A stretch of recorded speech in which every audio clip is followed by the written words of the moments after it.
right, everybody, welcome back to another Retroactive Trio podcast. Today's topic is the one that you all voted on, and that's Barbie memories. Now, don't be shy, everybody. We all know we have them. Don't sit there and deny that you don't know what a Barbie doll is.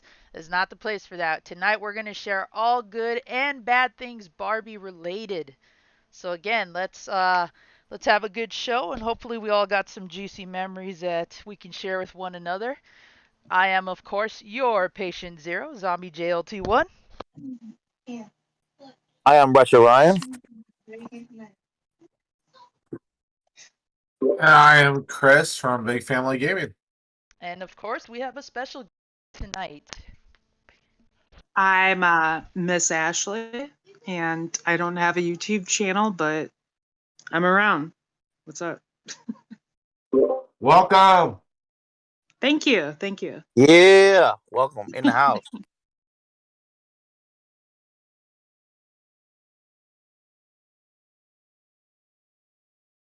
So who wants to start it up? Do us the honors, Ash. Should I? I don't know, because as a female, I loved Barbie, of course. Sorry, I'm kind of nervous, but yes, as a girl, I loved Barbie. Barbie was the shit. She had so many, she was pretty, she was beautiful, she had cool clothes, she had every job you could think of. She was an astronaut, a doctor, a president, a vet, a babysitter, just basically anything you can think of, she was. And I guess that's something that they did to make girls feel like, well, you're worthy of something. You can do something. You can be anything you want to be. I can appreciate that spin on it. It also could have been, hey, let's milk this female character to its core, pushing our product onto the young, girl children that didn't know any better. So I'm totally being facetious, but I'm sure there's some element of truth in that. I don't know, like there's so many different things that we can get into where there's like feminists going, oh no, no, no, she's too perfect looking. She has big boobs, small waist, big hips, blah blah blah. And that's damaging girls' perspectives and all that. But like as a little kid when I played it, when I had a Barbie, I'm like, oh, she's pretty. Right. I never was like, oh my god, I don't look like her. I hate myself. Right. No, And I that's see good. a lot of times in these articles or documentaries, they want to say that like, well, Barbie messed with your head. You hate yourself. You hate how you look. And I'm like, I never thought that. That's good. I think there's probably a lot. I would like to think there's a lot more people in your camp than the other. Um, I have not done the research though to have any concrete evidence or numbers. So please forgive me. If you think about it, it kind of foreshadows the American life. I mean, you give a girl a Barbie, the next step is she gets a vehicle, she gets the house, she gets the play set. You're kind of foreshadowing a lifestyle ahead. Uh, for good or bad, I mean, there's like the materialistic aspect of it, because it's kind of like as you would get the figures as a girl, you would, need to get the vehicles and the play sets but it was not so, even though it was fantasy, like other lines were almost more fantasy. This is kind of more true to life. Like you're, you know, with Ken and just like kind of, it was literally like foreshadowing a girl that's going to get married one day to some guy. They're going to have a house. They're going to have cars. I mean, it's kind of more true to the Americana aspect than like say us kids, us boys getting like He-Man and Castle Grayskull. I mean, that was like so far removed from reality, right? Mm-hmm. No, that's what I was thinking of though when like with Barbie they're like, "Well, get your dream house and your dream car." And I was telling Zombie earlier before the podcast, I was watching a documentary and they were showing the 80s, when in the 80s Barbie, and they're like, well, Barbie's going to work. She has her shoulder pads on, her outfit. She's all day at work, office job, killing it. And she goes, well, she has to go home to Ken, cook a dinner, and then she has to go put on a ball gown to make Ken feel happy. Like, well, you're beautiful. And that's what they were telling girls in the 80s. Like, you have to go work an office job, work your ass off, come home, cook a meal, and then still get prettied up for your man. And that's what they were telling girls back in the day. Like, you have to do that shit, or a guy's not going to want to be with you. It's kind of funny in some ways, like okay. The good thing is though, even if Barbie had a kind of unrealistic image, um, at least she did set some ideals, right? Home ownership, vehicles, kids, family.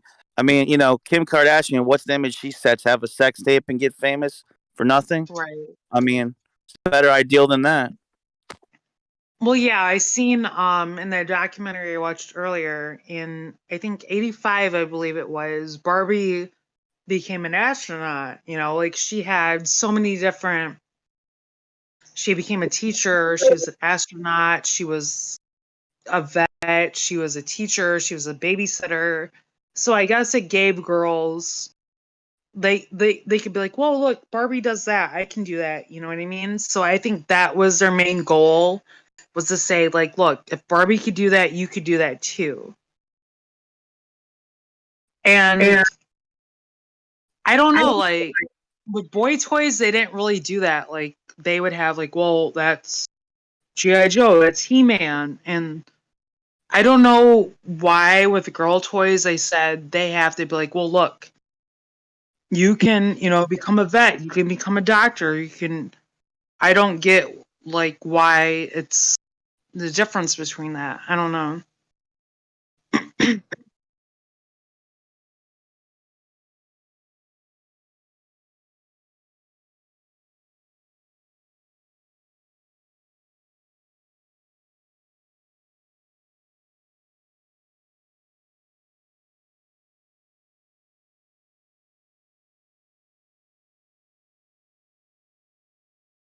Hello?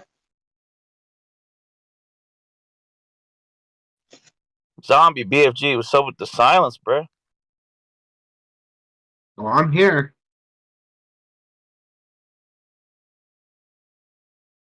I'm enjoying a little bit of ambiance before we get into it tonight.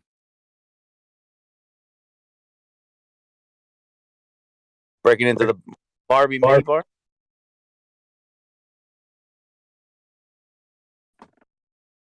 Zombie, are you with us? We can't hear you. Yeah, I'm here. Just taking a moment of silence. No, I'm talking, man.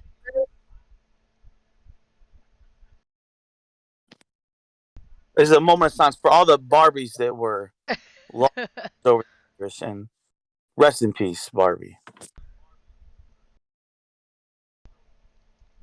Seriously.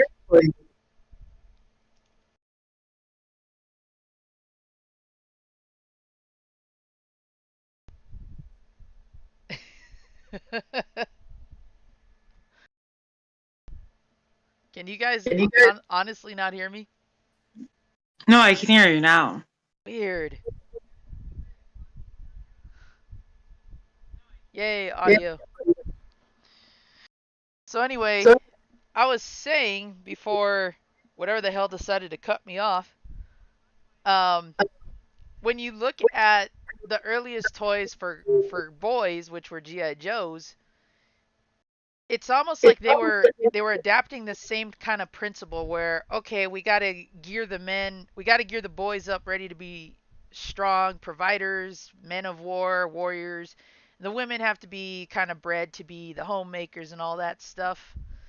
So maybe at that time that was kind of like appropriate, and we start to see that change where now Barbie goes from just a pretty face to having those professions and all that. And it still fits within the realm of realism to a point. Whereas G.I. Joe's kind of petered off for a bit, and then they started to reemerge along with He-Man and along with all the other toys. And like Ryan said, we're all kind of based in fantasy, so to say. Like they fantasize the wars with Cobra and all that. Um, I always found it interesting that when it came to relaunches of any kind or just overall product design, like the male toys always looked like they were just yoked. Like these guys would kick your ass in the street if they saw you. But then, we got downsized. Like I always had an issue with that. How did GI Joe go from Barbie's height to the little miniature size? Like who made that decision? But then again, we've got play sets and vehicles galore, so I'm sure that with the rise of like Star Wars, they want to make sure that all your toys fit into those play sets.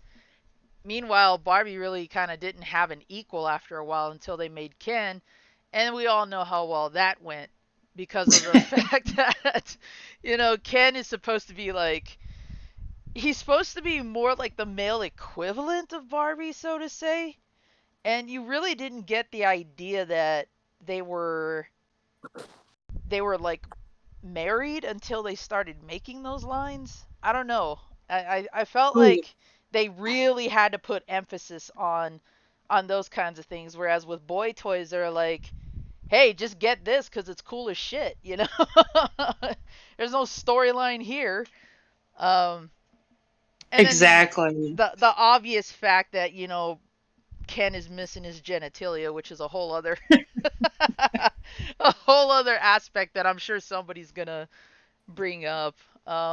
Well, like I said, I was watching this documentary earlier about the whole Barbie stuff, and the lady who made Barbie, she was originally she's seen paper dolls, and she's like, "Well, I want a 3D version of paper dolls," And Mhm. her husband, I think he was the head of Mattel or something, I don't know.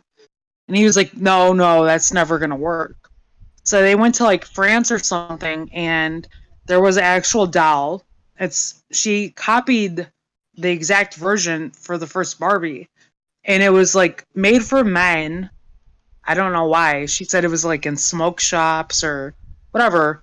It Uh was huh. like a basic looking Barbie doll, like the first version, the '60s ones. Right. And she goes, yeah, she goes, I like how that looks.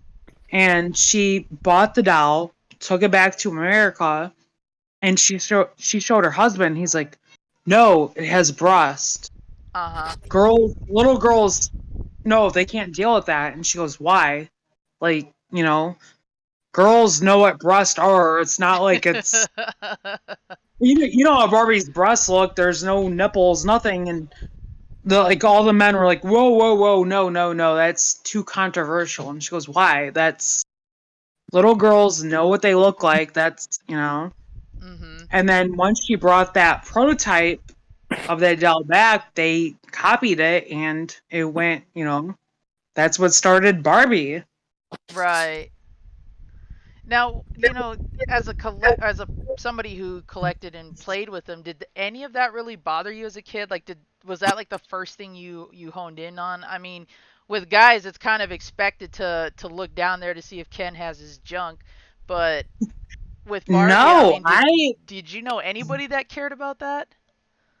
no, like honestly, like I think as a girl, we looked at Barbies and we're like, oh, like I would like, and maybe in our minds we're like, oh, we wish we could look like that, but like I wasn't one of those ones that like they try to make it seem like, oh well, it made girls so body image and like they're like, oh no, like I don't look like I don't know. When I was a kid, like I loved Barbie. I'm like, oh, like you play your little stuff and you're like, yeah, that's me. You like to put the clothes on, the shoes, like I never looked at it like, oh my god, I don't have blonde hair, blue eyes.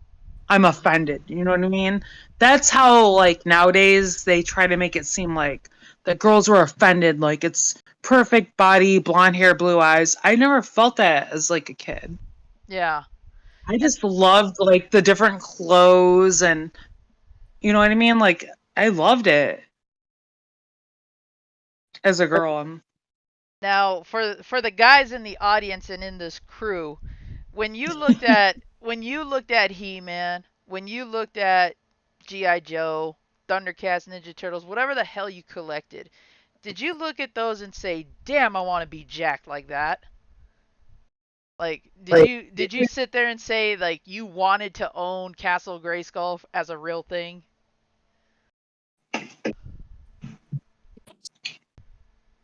Um,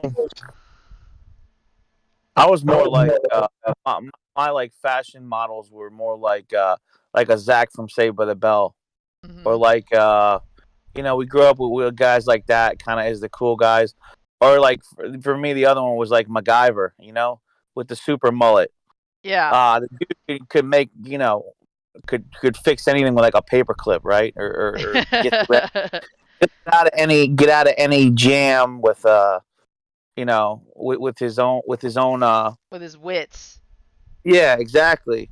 Or like even like a Hasselhoff from Knight Rider. He had the cool car. He had so that those were kind of more like our that was like our version of Barbie as a male, like the cool male type.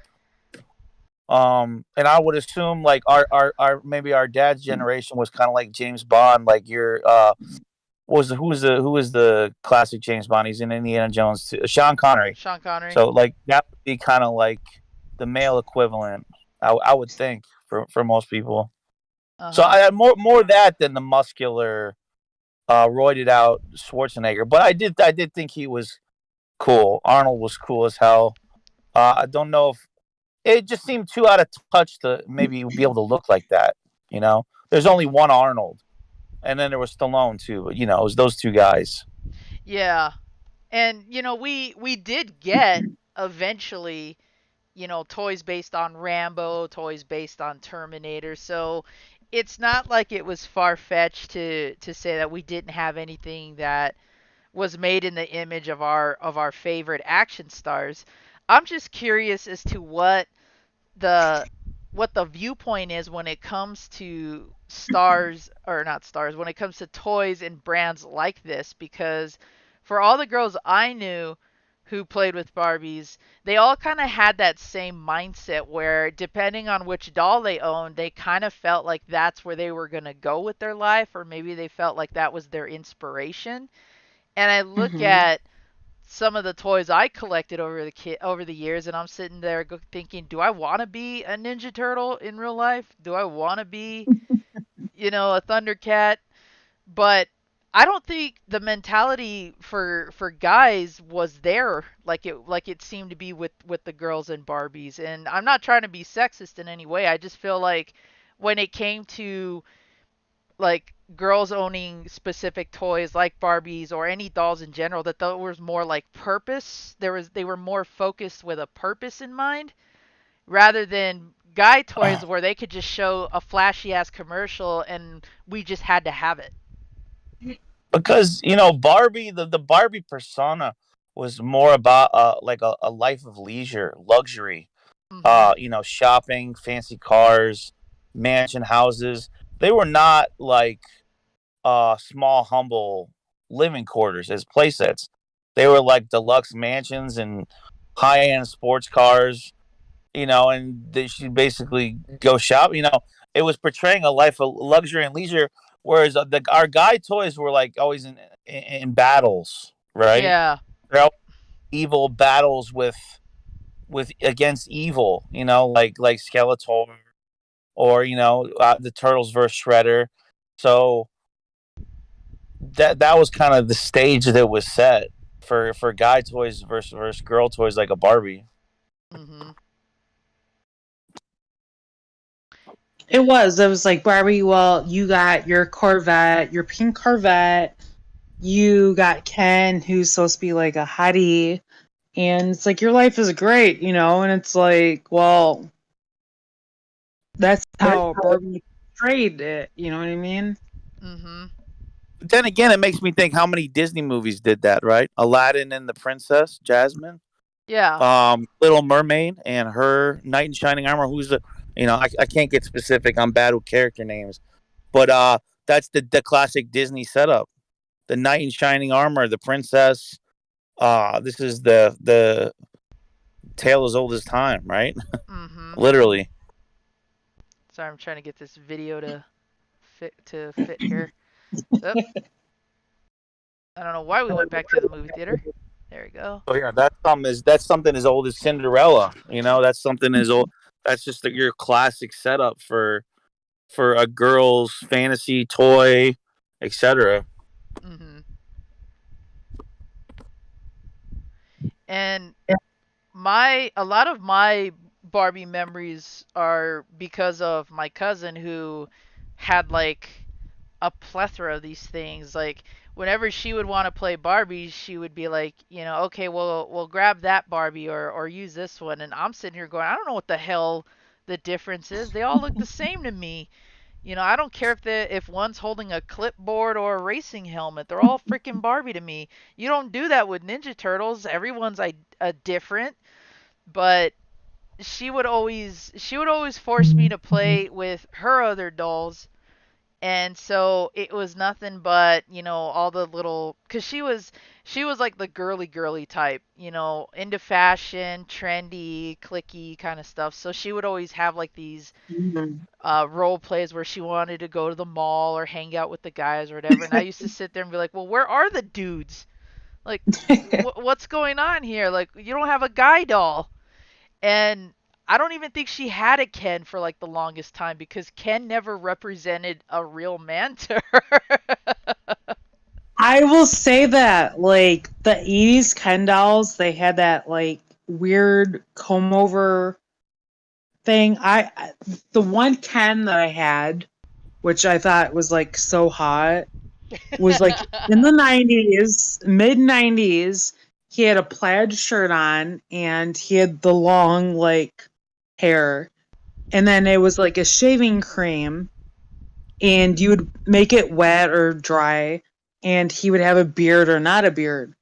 And then he had baggy like jeans, and I was like, wow, that's a cute Ken, because we had that. If you guys remember the 80s, 70s Ken, he had that like weird comb over plastic hair. Mhm. But in the 90s, they made the Ken have like some actual real hair, and he was kind of cute. Like he looked like, you know what I mean? Is that the one we were talking about the other night? It was the shave Ken, Yeah, where he actually had like shaving cream, and that was the hot Ken. that was the hot kid. It was like as a girl, that was like, oh god, yeah. He had a plaid shirt, or not a plaid shirt, like a striped shirt, baggy jeans. Uh-huh. Like it was so 90s. Like, yeah, that's cute. But those other 80s, the 80s styles Kens where they just had that plastered over hair, and they, ugh. Yeah. I think As they a girl, made it's like, ugh, I think ugh. they made even the new kids on the block dolls like that, if I Oh remember yeah, they correctly. did. Because I Well, know also we got to think my of the cousin the had those. demographic we're talking here. It's definitely very catered to yuppie, almost country club golf type of look Uh-huh. that they both kind of they both portrayed that upper class suburban. You know what I mean? It's almost like yeah, Ken look very country club. Like, Ken look straight out of like a tennis lesson. Yeah, On a tennis it is court. polo and his little khaki shorts and his little whatever shoes they call them. I don't know. It would have been And funny to now, do the if you honestly go to the toy store now, they will have like a surfer Ken where he has long blonde hair. He has like surfer shorts. Like they do it up nowadays. It's really cool.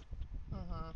They should add like the anti Ken, like the guy on a biker with like the leather jacket, dark hair, like that steals Ken's Oh no. Barbie. I remember in the 90s, I had the fucking, it was when, in the early 90s, mid 90s, when rap was really popular, and she had the boombox. Oh gosh. I'm sure Zombie, you could pull up the commercial, and they had the boombox, you could play it, and they're like, boom. It was like MC Hammer era. She had like Crazy. the ghetto blaster. Oh, yes, yes. Barbie, hers was pink. I don't know about Teresa or Whitney. Theirs was different. Yeah, that's another thing too. It almost seemed like Barbie pretty much monopolized the whole idea that she was the only girl among the Barbie Oh, yeah. world. And then they started to introduce a lot more characters. Um, but Ken seemed to be the only guy for the longest time, and He I. was, and I don't get that. Like, why was he the only dude? Mhm. Like, I remember they released Teresa, and she was more tan, and she had dark hair. So, and I always got Teresa dolls. I'm like, well, I have, dark brown hair. I'm tanner. I'm like, fuck Barbie. You know what I mean? Fuck But Barbie. then it's like there was only just one dude. It was just Ken. It's like, why don't we have other guys? So I managed to find the commercial for the inspiration for Barbie. This is a German based doll, and I'm sorry I tried to crop the screen, but it's not working with me tonight. So this is essentially what the American Barbie doll was based off of, and she's supposed to be a bit more like risque, if I remember right. Like she's not supposed to be all prim and proper. Like she's actually supposed to be kind of like, flaunting her sexuality. And I find Oh that yeah. hilarious because you look at all these other toys that this company made and they're all kind of like nice and wholesome. And then you get her and she's like in all these like very short outfits or tight outfits and she's just like she's got like this kind of like sex appeal. Oh yeah. So here we have the Germans bringing us a little risque Barbie all of a sudden. All right, so uh, here's a very important piece of history. Worlds are colliding, literally, guys. Uh, three things are colliding here. It's gonna blow your mind. Thomas Kalinske, as many of us know, uh, behind the Sega Empire Genesis, running the company in the Sega of America in the '90s. Responsible for the heights of Sega when like Sonic 2 was coming out, which a movie's coming out by the way in the next week. Thomas Kalinske was the man behind reviving Barbie, Hot Wheels, and launched Masters of the Universe too. So just to say how all these words are calling, how is it relevant to everything else we're talking about?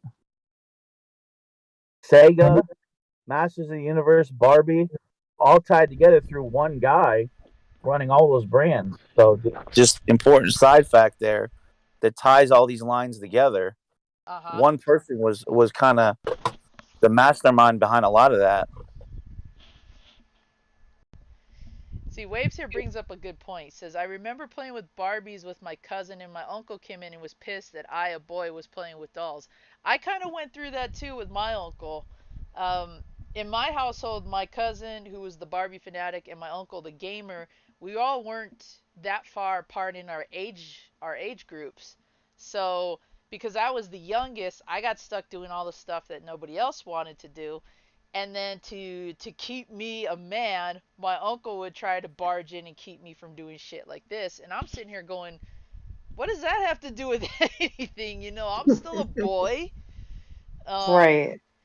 and I wondered if he felt like if boys played with Barbies, if that was going to demasculate them in any way, because I would say no. my uncle was kind of the opposite of my cousin, where she was like the girly girl, he was like the machismo kind of guy. Like he would flex and he would try to like show he was pretty much Johnny Bravo without the blonde hair.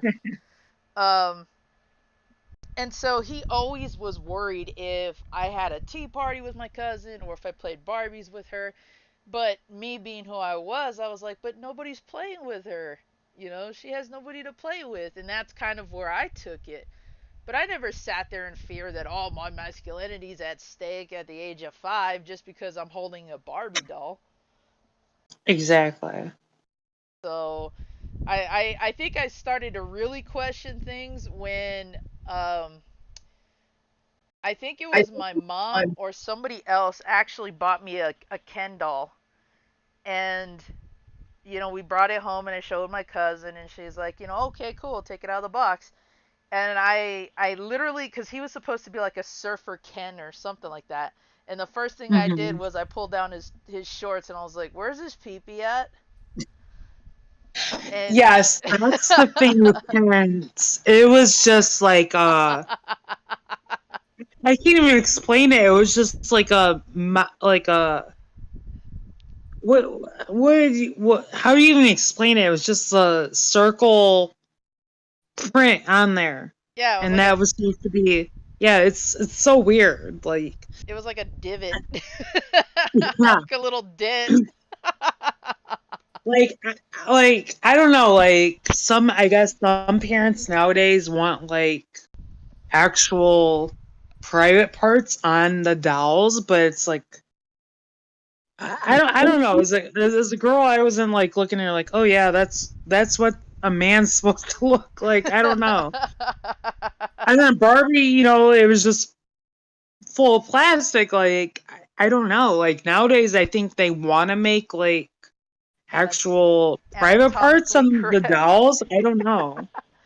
I mean, if we're gonna put breasts on a female doll, I don't see the problem with that. But then, Yeah, but I I'm a got little more then some people open-minded, I would say, guess. well, they didn't put nipples on them. They didn't do. I don't know. Like I don't know. Like I never looked at Barbie like, oh my god, like she don't have nipples. What's wrong with my chest? You know what I mean? Like I don't know. It's a Right. doll. It's a doll. Like. But yeah, like I heard a lot of controversy about like the Kens and how it's just like like could you imagine having a Ken doll and him actually having a penis? Like, and then people would be like, "Well, it's not too big. Like, no, it needs to be bigger. It needs to be smaller. Like, just Mhm. let it just be like nothing." You know what I mean? Like, Right. people always flip out about something. It's like, come on. I think I I found mean, the commercial you were mentioning too. I think as a kid, I looked at Ken, and then I seen a guy in real life. I was like, "Whoa, whoa, what happened?" I thought it was just. I'm joking, but I'm like, "Whoa, whoa, whoa." It's just a bulge right there, huh?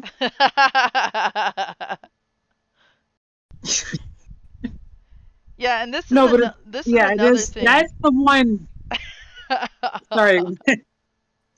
No, but it is funny because with boy toys, they didn't have to worry about genitalia, and girl toys are like, oh, well, should we do that? Should we not? Like, it's Yeah. weird.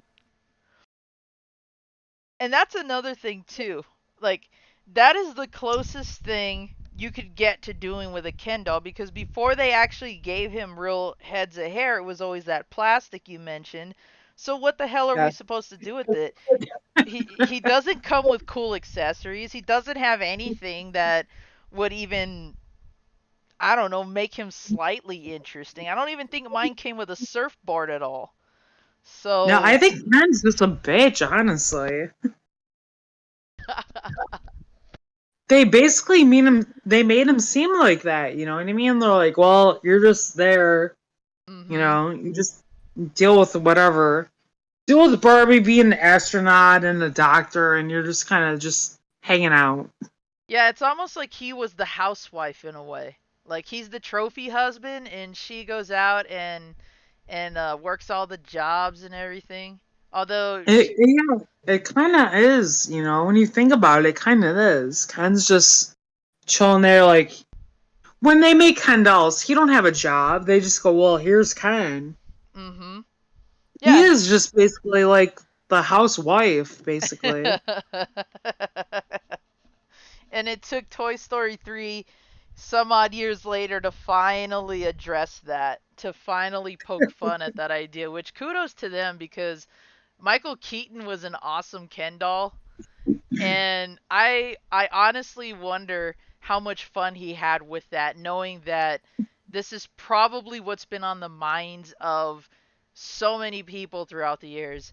Is Ken actually masculine in any way? Is he metrosexual? Is he any of that? Because again, I'm gonna highlight uh, another comment here from Brady, who mentioned that I had to play Barbie with my neighbor girl, but I had to play He-Man by myself. So I can relate to that too. Whereas I got stuck playing Barbies with my cousin. If I said, "Hey, come play Ninja Turtles with me," or play He-Man, or my favorite, come play Aliens with me, she would just kind of like ignore me entirely, and I'm like, "Oh, okay, that's fine." Ripley's more of a woman than fucking Barbie. And she's like, well, do they have the accessories? Do they have the clothes? No, but I got a badass flamethrower and a power loader. That's more than what freaking Ken or Barbie can say. Shit. Ugh.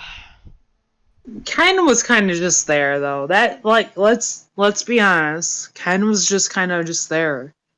Yeah, Like, when did they ever make him seem like Ken had a job? He did this. He didn't. He was just there with Barbie. Barbie was like, I'm an astronaut. I'm a teacher. I'm this, and Ken was just like, yo, I'm just there for the ride. You know? yeah, like he's like the Peggy Bundy or Jefferson Darcy. That's what he was like. He Exactly. was just the good-looking husband, and then the woman did all the work and had all the money. Although I gotta say, Barbie really can't keep a job, can she? I guess not. Like, she's doing everything. She's like, one day I'm gonna be an astronaut. Next day I'm gonna be a vet. I'm a doctor. I'm a babysitter. Like, she did everything, I guess. So one day I'm a And Ken, doctor, one day I'm a yeah, teacher. and Ken just kind of chills there, like, all right, girl. He's like, I'll hang out with you. You know, you're cool. Right? I never understood the dynamic there. I never did because for one thing, if you're gonna empower women, or if you're gonna empower younger girls with Barbie and all that, cool. I think that's a great way to do that. But then Yeah. why make dolls that teach kids how to parent early on at the same time? And I had friends whose mothers were very, very controversial with stuff like that. They would say, "Well, I don't want my daughter playing with Barbies because it promotes this. I'd rather she have a baby doll that pees." Like, okay, so are you prepping your daughter to be a mother right away? What if she doesn't want kids? Um, See, I was the exact opposite. I hated baby dolls. I didn't want to like have a baby doll and change the diapers.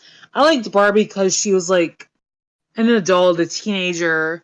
She had the cool clothes. You know what I mean? Like, I didn't want to play baby dolls. I didn't want to be a mom. right. Like, Barbie is cool because it's like she's older. You know, you got like the cool houses, the cool cars, the cool clothes. That's what I liked about Barbie. Mhm. And like, I had a little cousin. She was a couple years younger than me, and she loved baby dolls. She's like, I want to be the mom, change diapers. I'm like, no, no, no, I don't want to do that. I want to be Barbie. She's cool, you Yeah. know? I sometimes wonder if any girl who grew up with those types of toys and that mindset, that sort of like almost 50s 60s mindset where they were raising their daughters to be the homemakers and all that. I wonder if they look back at any point in their lives going, if mom never bought me that damn doll that peed, I wouldn't be where I'm at right now. You know? I don't know. But the But same goes for Barbie that's, too. yeah, that's the difference between boy toys and girl toys. Like, the girl toys are like, well, you have a baby doll, change the diapers, clean up, you know, and the boy toys were like, well, we're going to war, we're gonna fight people, you know what I mean? And it's like, why is it always like that? You know what I mean? Uh-huh. Freak asked about if there was ever a talking Barbie, and they had this pull string one from the Oh 60s. yeah. I think that's Jan Brady, as a matter of fact, in the commercial.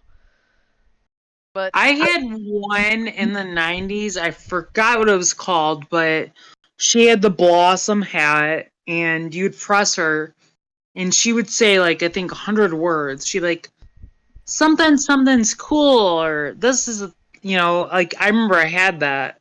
hmm And when I watched the documentary, like, they're like, she's like, math is hard. And they're like, why would we say that? Like, and she's like, I want to go shopping. Math is hard. I want to go shopping. And they're like, you're kind of like making girls seem kind of brain dead, I guess, if you want to call it that. Like, I want to go shopping, but math is hard in school, like like the it's cute, typical.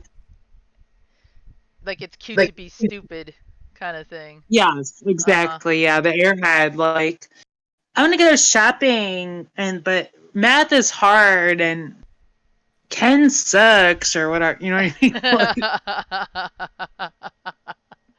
Yeah. There's a really good Simpsons episode that was devoted to making a parody of that because Lisa collects, Malibu Stacy, which is basically their take of Barbie. And in one of Yeah, the episodes, she got a talking doll that would say things like that, like, let's bake cookies for the boys, and don't ask yeah. me, I'm just a girl. And it is crazy to think that they went from we're gonna inspire young girls to now we're just gonna prove that it's okay to be dumb as long as you land the rich husband. So let's hand all the role and responsibility over to the guy now. Oh yeah, exactly. So um, it's just there seems to be some sort of psychology with those dolls, and that's also one I want to kind of dig into with what we're sharing today because some of us have already said that when we were forced to play with Barbies, we tended to use our boy toys to kind of go on dates with them or whatever the case may be. I, Oh I, yeah. I doubt very much, with the exception of April O'Neil, would any girl go out on a date with a Ninja Turtle. Um, but I remember those little role play sessions where my cousin would have like these elaborate little storylines, and I'm sitting here going, "Can't I just use my sword and like beat somebody up like an ex-boyfriend or something? Can I do something cool like that?" And it was always like, "Let's go shopping, let's have weddings and all that kind of thing." And I'd be bored out of my mind just sitting there like imagining how I would have role played the story different and way more violent, you know. Let's see. Oh, look at Victory Leo here. I never played with a Barbie. You are lucky then, my friend, because I never even wanted to own one, and I ended up with a damn Ken doll who is still a Barbie doll to me because, yeah, where's his junk? Um, But let's talk about the whole play set thing. So Barbie has every goddamn profession out there. She can't keep a job for more than a day, it seems. But she can, I guess she's the shit. Because she does everything, right? yeah, she can earn a PhD in seconds. She can go to grad school in seconds. I mean, damn. She was like internet schooling before it was even a concept. And then you get She's like, you get like the huge like double decker, triple decker. I don't know what was it. What do they call it? The Dream House or like Barbie yeah, the Barbie Mansion? dream house. Yeah, Yes. I'm gonna see if I can find that. Now I wasn't lucky enough to own the real Ghostbusters firehouse. My cousin had that.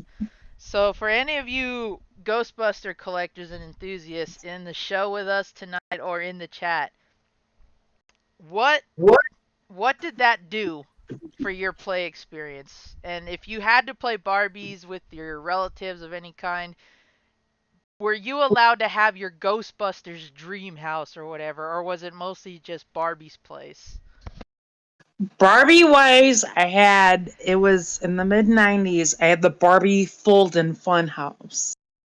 And this Okay. thing was like legit, it was cool as fuck because it was like you could fold it up into like almost like a briefcase, but then it would fold out and it had the uh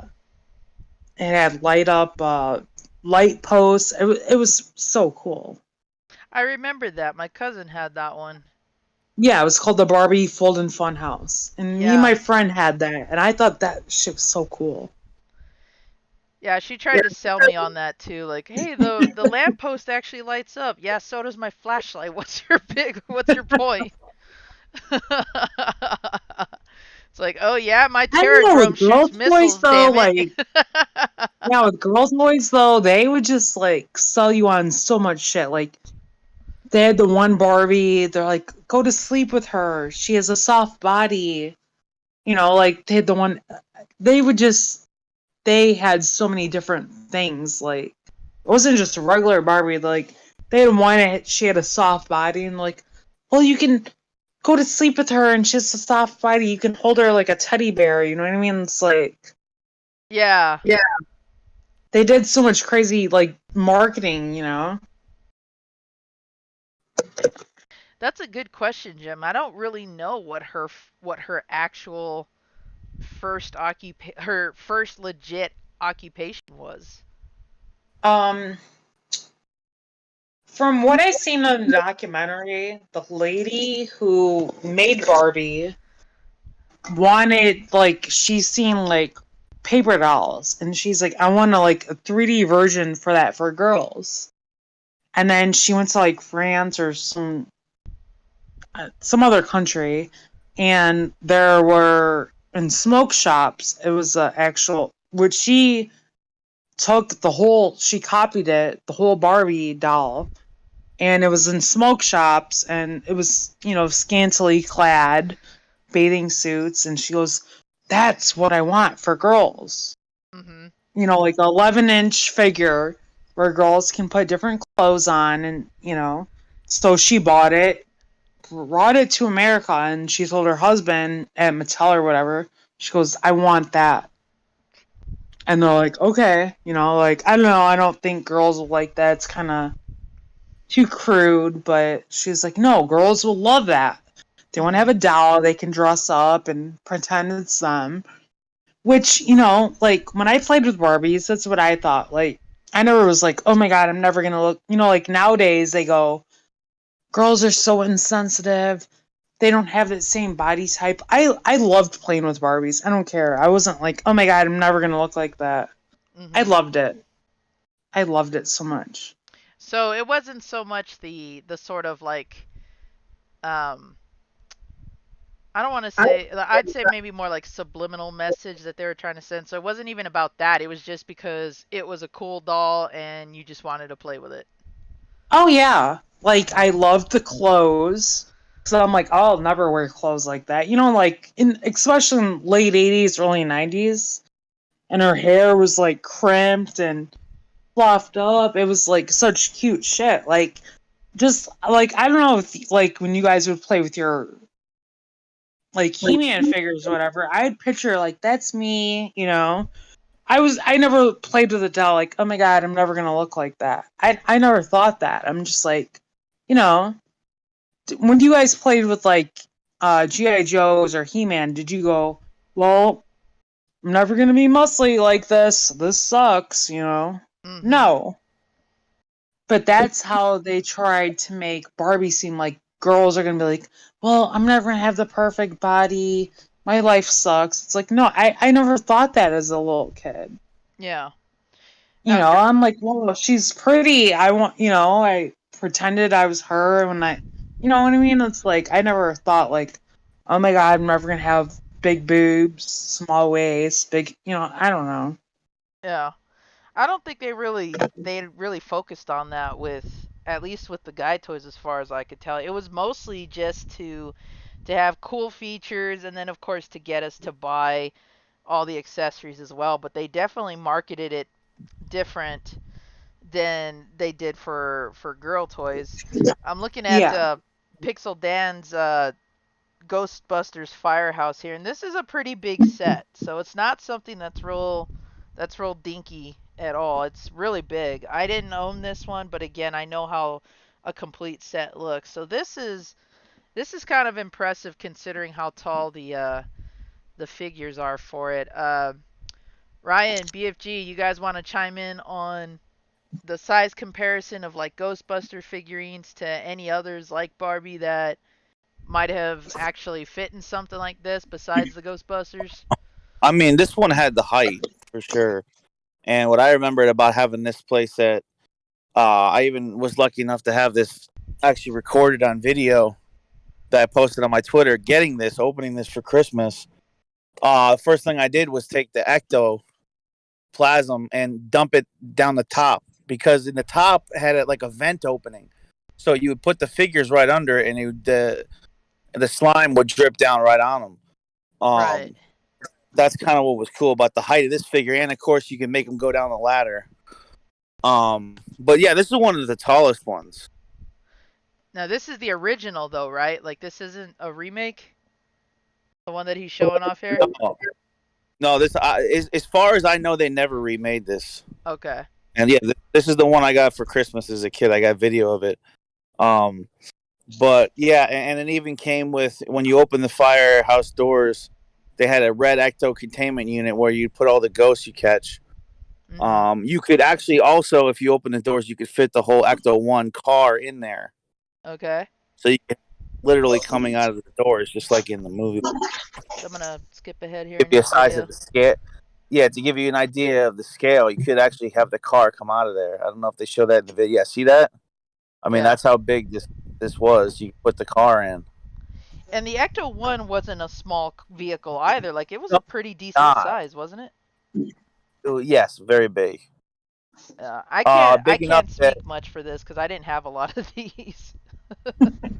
it even had a chair you could attach to the top, so you could have one of the four Ghostbusters sitting in the chair and catching the ghost. Mhm. Sitting on top of the vehicle. You could fit them in the vehicle, and then the back hatch opened, and it had this little like anchor, like you could almost grab onto a ghost as you're driving.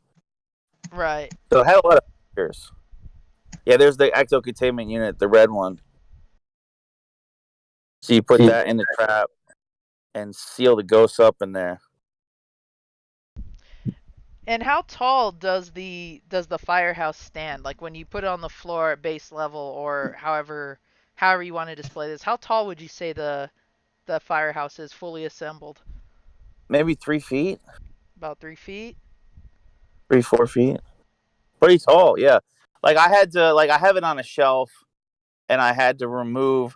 So basically, on a Walmart size shelf that's like 7 feet high, I had to basically put it on the middle and take out the top two shelves. So it basically goes from the middle of a Walmart shelf to close to the top. Yeah. So let's bring up Barbie's bitchin' ass house, cause god damn. I like to say the big three. You know, a lot of people will say the GI Joe sets, but those were almost so big they were ridiculous to me. Some of those. So I Uh-huh. like to say the big three that were common for most of your 80s, 90s kids were the big three to me are Castle Grayskull, the Ghostbusters Firehouse playset, and the Technodrome. To Okay. me, those were the three go tos, because what's the one, the GI Joe one that's like the size of a house? Um The flag, G-Force. USA oh, flag. yeah, the flag. That's like the size of a ping pong table. Yeah. So like that's almost so I think of the big three as those three. I mean, people can argue me if I'm wrong, but I think those are the ones you had to find at least one of those three in almost every boy's house in the Mhm. 80s and 90s. You know? They had one of those three. Okay, so I'm gonna see if I can find, like, this is one of the earliest commercials for her mansion or her dream house. I'm not gonna lie, Ooh, this I'm this little excited. girl looks like she's about to eat her parents. I'm excited. Now, would you say this is about 3 feet from top to bottom? Do you think this is about 3 feet, maybe even bigger? Yeah, it looks pretty high up. And how tall were Ghostbuster figures? About what, 6 inches? 5 to 6, yeah. 5 or 6 inches. So 5 or 6 inches figure, almost 3 foot 3 foot tall playset. Barbie is what, 11 inches, maybe 10 inches? Yeah, I believe she's 11, 10 inches tall. And if she can fit in that big ass house, because she wasn't sitting, only Ken seemed to be sitting in that commercial playing freaking uh, Hef over there in the table. Look at how smug he kind of looks too. Um, Ken always yeah, looks smug. look at how fucking big that is. I don't know. I don't know if they're That is a huge reducing. freaking house. I don't know if they started reducing the size of Barbie at any point, but that's just one example. So yeah, look how freaking huge that was. Now you said what was another example of like a huge play set for? You said Castle Grayskull. Oh no, I was just giving like my top three that you'd find in a boy's house at that time. Yeah. Like for it's something comparable to like a girl's Barbie house and Barbie. Like what would you find in the boys' room? I was saying those would be the top three. I would assume would be Castle Grayskull, the Ghostbusters Firehouse, or the Technodrome. There was also the Sewer Layer playset, but I mean it's kind of it's much smaller. Mhm. And I'm trying to think. I'm trying to think of some others. Obviously, Snake Mountain. If you wanted to err on the side of the villains in Masters of the Universe, if you were more of a Skeletor guy than a He-Man guy, you had your Snake Mountain with the microphone, right? You could like be like an announcer for like the villain characters, you Right. know, beating up on He-Man. That was actually the Um, reason why I wanted Snake Mountain because I like that microphone idea. Like Obviously, wrestling was huge too, so maybe they had the ring, mhm. um, for all like the Hasbro figures, the wrestlers. That would have been another big one. As far as play sets, I would think kids would have. You had your Hot Wheels kids that always had the tracks, like I remember the one you could like wash the cars down, it was almost like a car wash and track. Yeah. That was the one I always thought was cool. Yeah, Dad Level Podcast is saying the Cobra Terradrome, but Yeah. again, that's really big. It's like wide, Wide. and I know from seeing some videos recently on people getting those. God, there's a lot of pieces to lose on those sets, those GI Joe sets. Oh yeah. I mean, we're talking like, and some of the parts are fairly flimsy. We say they don't make stuff like they used to, but they did make flimsy parts back then too. I mean, even going back to Kenner Star Wars, because a lot of the like the flying vehicles too, you have like a little joints and things on there that can just snap just like that. So Mhm. Yeah, it seems like a lot of our chat here is reminiscing about either having the original Grayskull or in GMC's case here he has the new one that just launched. to me, the Uh key about Castle Grayskull and Snake Mountain is you wanna open it up because you got the width; it doubles when you open it, and then you also have the back to work with. mhm. So the back is where you can have the characters on multiple levels, sitting in the seat in Castle Grayskull with the trapdoor, or you can position them on the front. It gives you options. It would be a waste to have like Castle Grayskull or Snake Mountain snap together Yeah. because it is a much smaller than. See, that's how I felt about the flag because the flag is a pretty big playset itself, but it's more long. It's, wide in Yeah. that sense, not like top to bottom. And I was looking at what Brady said, who had the flag, but he had to keep it outside. I think that's for any kid that was lucky enough to have that. I think that was the situation for just about all of you. If I had that though, there's no way in hell I'm leaving it outside. I'm putting that in my room, under my bed or something, because I know the kids in my neighborhood, they'd fucking rob that blind if I left it out there. So no way am I gonna do that. Um, even even as an adult, like I feel the way I felt as a kid, which is the Kenner Star Wars size figures and the GI Joes were just a little bit too small, a little bit unsubstantial. And I get that they were to fit in the planes, the your vehicles and all that. You could that was the key with GI Joes, all the vehicles you could put them in. right. But I always felt like He-Man figure, that 5.5 figure was so much more substantial. What you feel like you got for your money, and I just, it just because you look at like even the Star Wars ones, they feel like small and dinky, Mhm. and they're just a little too small because you got like the weak, flimsy little arms, and you know, just look at Darth Vader, right? You pull that little lightsaber out, it feels like the figure's too fucking small, man. And there's a quaintness to him. It was kind of like the first smash hit action figure line, especially associated with a movie. But Mhm. to me, the 5.5-inch figure is where it's at. So we've looked at the Ghostbusters firehouse. We've looked at Castle Grayskull again. Castle Grayskull and Snake Mountain being really good examples of like how fucking tall a cool boys playset could be, and that was one of those moments where they had made didn't they make the mouth way too small at first? Like you couldn't just walk He-Man through there like sup bros. Like you had to like invert him and then like push him through the door before they launched that, or did they actually launch it with that defect intact? You talking about Grayskull? Yeah, because I remember there was a point where they had made them, but they made the archway in the mouth too short. So you couldn't Yeah, just walk He-Man through there. You had to flip him and throw him through there. yeah. I never had that early of a version, and like even today, I don't like collecting soft head figures, Mhm. which were the earlier in the line, and the soft head turtles. I like the hard headed ones. Because they just feel more substantial. And obviously, you put the two swords together, and it's how you open the door for Castle Grayskull, which is also a cool feature. Right.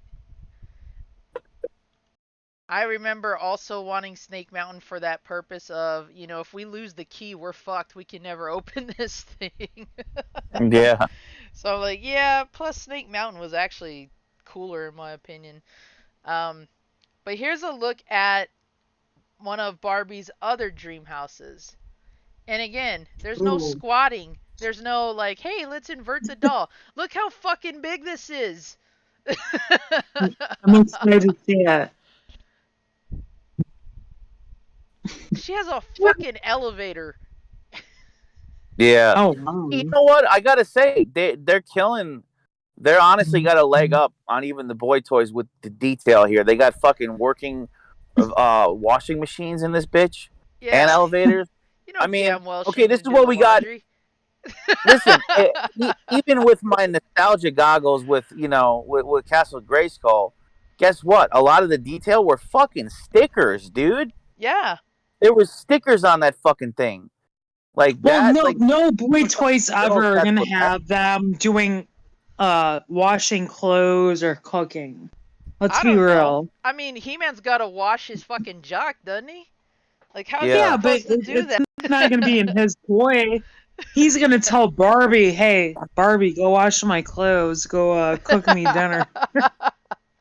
but like if they utilize this kind of technology and detail in some of the boys' playsets, Yeah. this is honestly a step above what we were But getting can we as can boys. we do that and like new shit? Have like the boy toys, the characters, I'm gonna see like, these. "Hey, I'm gonna cook food for dinner and I'm gonna wash the clothes. Barbie, you sit there. I'll cook you dinner." It's like no. It's always gonna be the girl toys are always gonna be cleaning, doing dishes, cooking, and while the guys are out there doing whatever. You know what I mean? It's 2022, but that's still what's gonna happen. You know? Like, Tila, wash my loincloth. I've got to do battle with Skeletor. The girls are always gonna do that. Honestly don't think it matters what year it is. The girls are always gonna be cleaning, cooking, while the men are out doing whatever. You know? And Mm-hmm. it's crazy to say it's like 2022, but that's still what the girl toys do. They go, you get the vacuum, you get, the dishwasher, you clean. It's crazy. Mm-hmm. And I think Ryan has a point that it sucks when what could have been cool features for a lot of our play sets were mostly decals. Like, Yeah. Yeah. what if I wanted to have a fucking switch in Snake Mountain that does my laundry? It'd be weird as fuck, but it'd still be kind of cool at the same time. Like, hey, Oh. I got a laundry machine that fucking works. You know? Or they could have taken that, like, you know how it was like showing like the machines were spinning. They could have done something like that, but with like the like guns or tanks or like weapons on the castle, or Oh, wow. they could have figured out cool stuff like that to do. Yeah. I just don't know why they didn't incorporate a lot of things in there. Um, or was it at yeah, Dad Level Podcast mentioned if you're gonna talk about the best play set, look at GI Joe's The Defiant. I'm gonna pull that one up too because that was another toy I did not have privy to. I was not privy to have. Um, but that's another example of so Barbie's pink Corvette and all those other cars that she's apparently rich enough to own have been Oh, mentioned. yeah. Um, and this is probably the closest we start to get towards really huge vehicles. Now, I always wanted the Sky Striker. I'm a sucker for jets. I wanted to be a pilot, so that was right up my alley. There's no way in hell my mom's gonna buy me one for some reason. Um, but look at this monster. You get a fully loaded shuttlecraft with launch pad, elevators. Okay, finally we have something that fucking works. We can move these parts now. We can do actual shit. you know. Damn. But it took us years to get to this point. And those of us who already know, you lose a single piece on any of these things, you're fucked. And Oh, Yeah. yeah. you have to go spend $30 on a missile or $50 for a door. It's insane. I'm gonna pull up another damn dream house because she's got like 50. Oh, yeah. Bari's just like, she's like living up. She's like a Kardashian. She I'm, I'm, really I'm not, is. I'm really not surprised. Like next Barbie, it'll be like butt implants or boob implants. Do what you want, you know. All right, so this is another dream house apparently. So we're gonna take a look at the. Oh shit! Now we're using the CGI commercials. We're getting fat. What the fuck is that? I didn't even see it yet. Look at this. You can fit 9 damn Barbies in this thing. And oh my god, even as an adult, I see this shit. I'm like, oh my god, I feel so nerdy as an adult. I'm like, God, I wish I had that as a kid. It looks so cool. Do you guys ever think that when you see like GI Joe figures and shit? You mean like when I saw it, I had to have that, or I would want it in real life? No, I'm saying like there's times when I see like new Barbie stuff. I'm like, oh my god, as a kid, I would so love. Oh my god, I would so want that. Do you guys ever see that like as like guy toys like G.I. Joe's, He-Man? Do you ever see like newer shit and you're like, oh my god, I would so love that, like as a kid? Like when I see some of the new Barbie shit, I'm like, oh my god, like as a kid, oh my god, I want that so bad as like a Mm-hmm. kid, you know? Oh, we It's definitely like, face that with NECA figures. Holy shit. yeah, Half the new toys that are coming out where um like Ryan and I are collecting the the relaunches of He-Man, and he's got way more than I do. But every time I see those in the fucking store, I'm like, God damn it! I just want to take every one of those off the shelf Right. and bring it home now that I have a paycheck. And even still, it feels like I Right. can't afford it. Like, son of a bitch.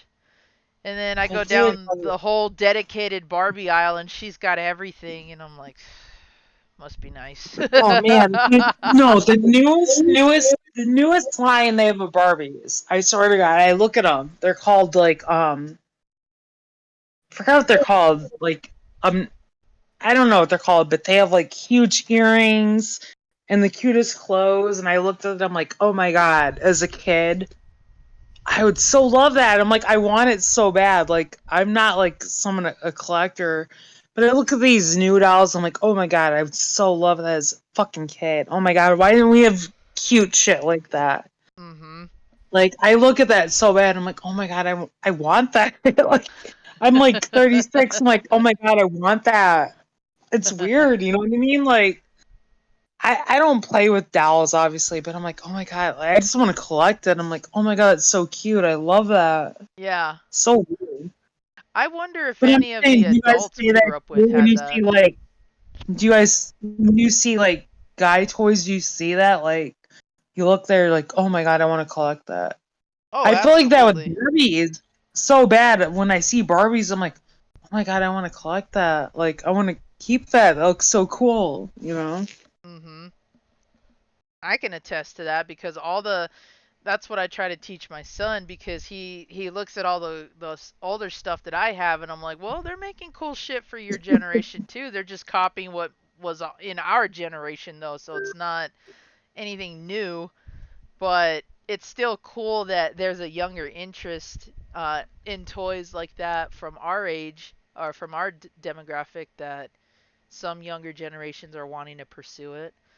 Um, but you would think newer toys would be cheaper, and I'm like, nope. This buying one damn He-Man today would have allowed me to get like two or three back in the day. So it kind of varies. I see a lot of cool stuff that I would want to own, but then I'm looking at my wallet going, why do I still feel like I can't afford this? Um, and I really have to debate about whether or not I want to eat ramen for like a week or do I really want to bring home that damn, Battle Cat playset. So Right. That'll happen. That's the way it goes. You gotta make those decisions. I mean, you guys are lucky too that you have the relaunched Ghostbusters, don't you? Don't you guys have those as well? They did do quite a bit of the re-release of the Ghostbusters um on the card and stuff. And the Ecto one, not to mention. Hey, Barbie will fit in Ecto. Let me tell you. Mhm. Um, Uh-uh. she will. She'll fit in the No, back or you'll have to squeeze her in there a little sideways, but you can get But her. now they have like plus size, they have petite, they have tall, like all those Barbies will fit in there. Mhm. Well, I won't speak to all of them. Exactly. I think you can make it work if you're got a good head on your shoulders there. So A Dad Level Podcast makes a good point. He says, yes, toys are not made for kids anymore. I agree that a lot of what's out there on the shelves isn't meant for Yes, for today's adults. kids, but they're definitely made for those of us who are still kids at heart, for sure. That's why they eat up our freaking bank account. Um, when I was a kid, like, and I bring this up to my mom whenever she starts talking about money or she tries to say, well, you're just being a tightwad or whatever. I look back at what Ninja Turtles used to cost, which was about $3.99, if I remember right. $4 fucking. Okay, and she would have a bitch fest over me just wanting to pick up, a Ninja Turtle. I need a bad guy. I just want somebody to fight with because I'm not gonna have the turtles fight each other unless I had Leo and Raph. Well, that's a And good point. BFG inflation. What would that be today? $4 then. What's that now? um, roughly, just estimation. Yeah, roughly almost 20. About 20, a little over $20, honestly. Right. Mm-hmm. So, And that's what the Masters of the Universe Origins are going for now, which are today's quality version of. And actually, I swear by it, improved in a lot of ways as far as articulation goes. The Motu Origins go for about in that $17 to $20 range, depending on if they're like the deluxe version. wow. So that's where we're at now, $20 a toy. Would you say that's how they get the male collectors of today, by making variants as opposed to, oh well, we reissued the land shark, or we made these accessories? Because remember when you used to buy accessory kits back then? You used to be able to buy different weapons for different toy lines depending on what it was. How come they don't do Yeah. that anymore? Well, I'll tell you the big thing that there was a fail looking back is that the rubber limb attachments, the O-ring shit, bad call. So they, and I'm not making sexual jokes here. It was good they went with the ball joint on the new. Yeah. So the ball pop in to the torso and on the arms, and then that's how they stay on. It was a huge mistake from Masters of the Universe to GI Joe with the rubber O-rings because they deteriorate over time, they loosen and they break off until the toys are basically cannot stand and limbs fall off. So there's no way around it. That was a mistake. Looking back, that's what the technology was then. I don't know. Could they not make the plastic in ball joints then? Did they not have the foresight? But now that's how we're getting the figures. So they are new and improved in that way. At least figures that are based on classic lines, the way they're putting them out now.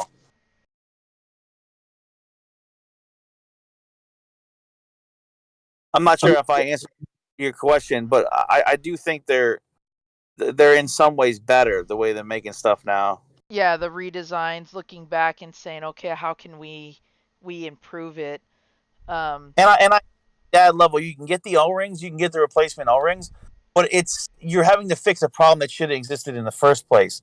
If they had found a way to do the ball joint, and there are figures that that didn't utilize that and that are still all together. Mhm. So but yeah, that's like now you got to replace all your O-rings and all your He-Man and GI Joe. It's a kind of a pain in the ass, and I've watched how you do it. It's not super hard, but you do have to unscrew them, snap them together very carefully. As you screw them back together, put the new O-rings in, but it's a pain in the butt. Mhm.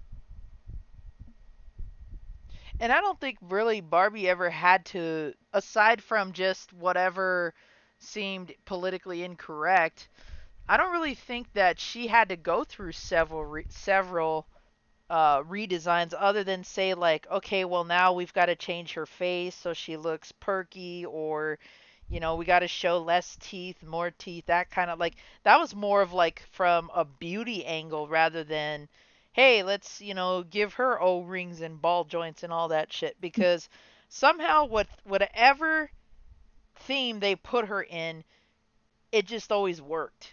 And sometimes a Barbie would fall over, but she was relatively easy to stand up and pose, unless she had like those really weird poses that they would give her.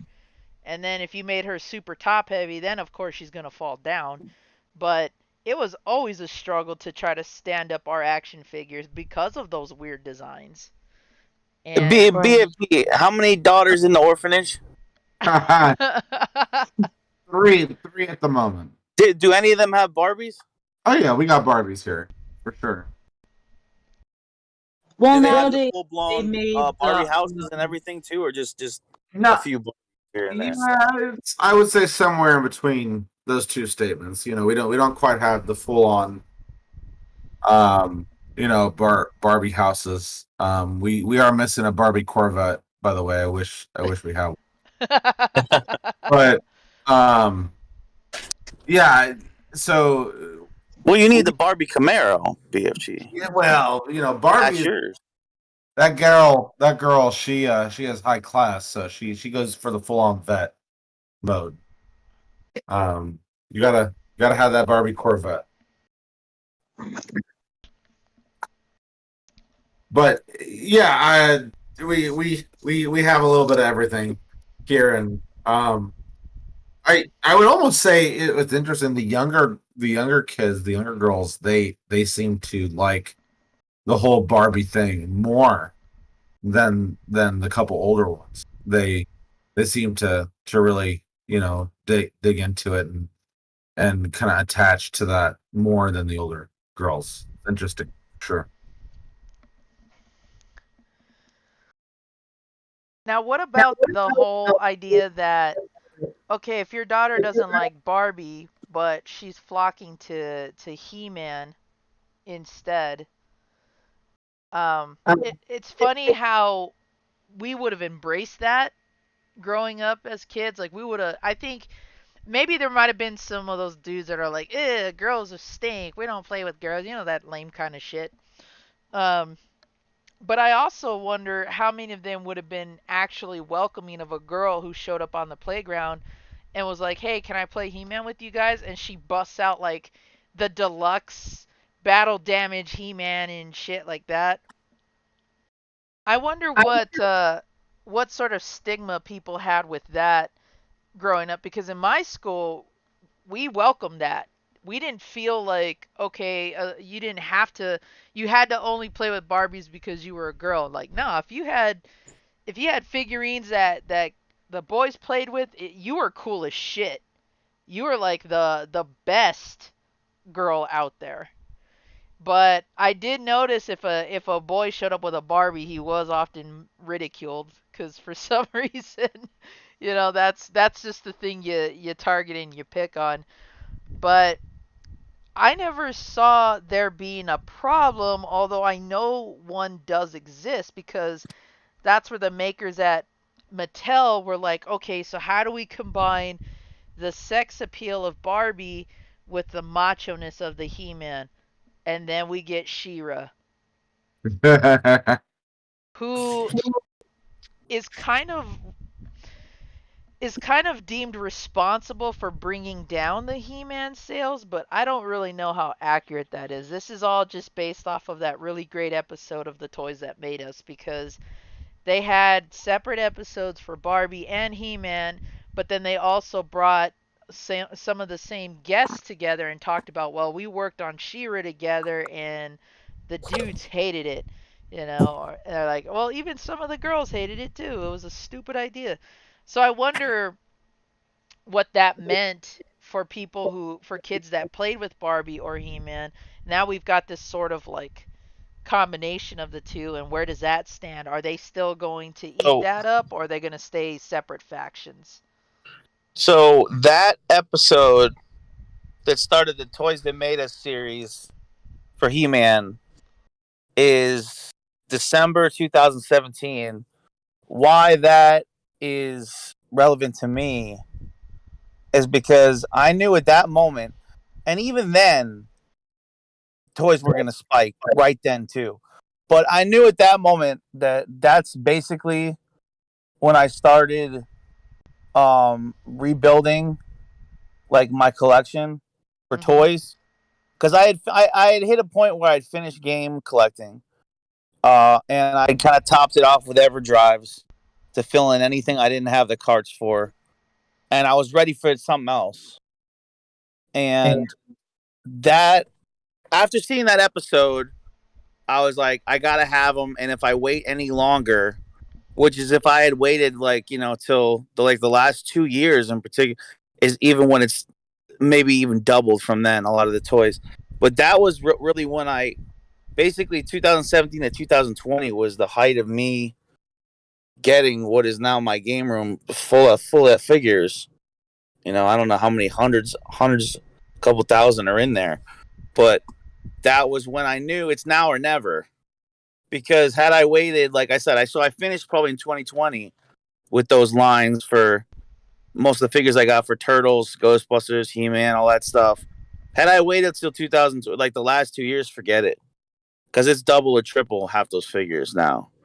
So that's for me. It's you bringing up that episode is actually was a turning point for me, and knowing it was do or die at that point for me to get them. Now, if I was even smarter, I would have done it before that show came out, because I'm sure even after that episode's prices started going up. But I had kind of finished it off before they really started to surge. Because keep in mind, when that first came out, it wasn't a hit right away.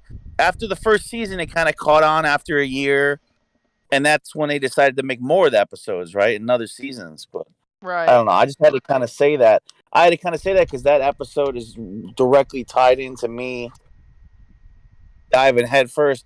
And I'm sure there's other people out there, maybe even some of our viewers right now, that really started collecting maybe after that episode had an effect on them too. Mm-hmm. Now, Ashley, looking at these commercials here, do you think you as a kid would have gravitated towards this at all?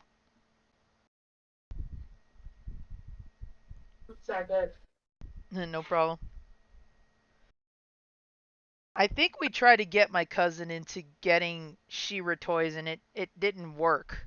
Um, she liked the flying ponies, the flying Pegasus, but that's because she was into My Little Pony. She never would have willingly bought, something like this, even with that elaborate ass, castle back there. Because once again, she gets this whole like pristine looking gold reflecting castle, and we get something made out of rock. Yeah, I'd like to see that. Did they show footage of that? Because I forget what it looked like. Yeah, they had it in the background. Let's see if I can pause it. I haven't found a Yeah. separate commercial for that playset yet, but I'll post it if I do. So yeah, there's the palace right there. See, I was too young. That would be like my sister's age. Mhm. She was like 80. She's born in like 82, so I was 85. But she did have those figures. She had the She-Ras. Yes. Okay. I remember she had a He-Man, I think it was a figure, where you would press it and his like heart like showed up. Oh wow, they ripped off the same design too. When you open it, just like He-Man, it's got the little elevator. Yeah, they ripped it off right off Castle Grayskull. It's a little different on one of the sides, but yeah, I mean, a similar idea here. Same hinges, same hinges that snap it together, or open it wide as a two-piece. Now, I don't really. If we took what She-Ra was supposed to represent, I don't think she'd be out by the jacuzzi pool here. No, you don't see that connection there. I mean, it's not like He-Man got a hot spring or anything like that. I never once saw him bathe ever. Perhaps he went to the waters of Lake Minnetonka. I'll be right back. All right. You have another example of like an extravagant vehicle or like a very shiny playset. So that Crystal Falls though was pretty cool idea. How they had the water flow on that one. Right. There you go. Because they utilized slime with He-Man, they didn't utilize any water stuff.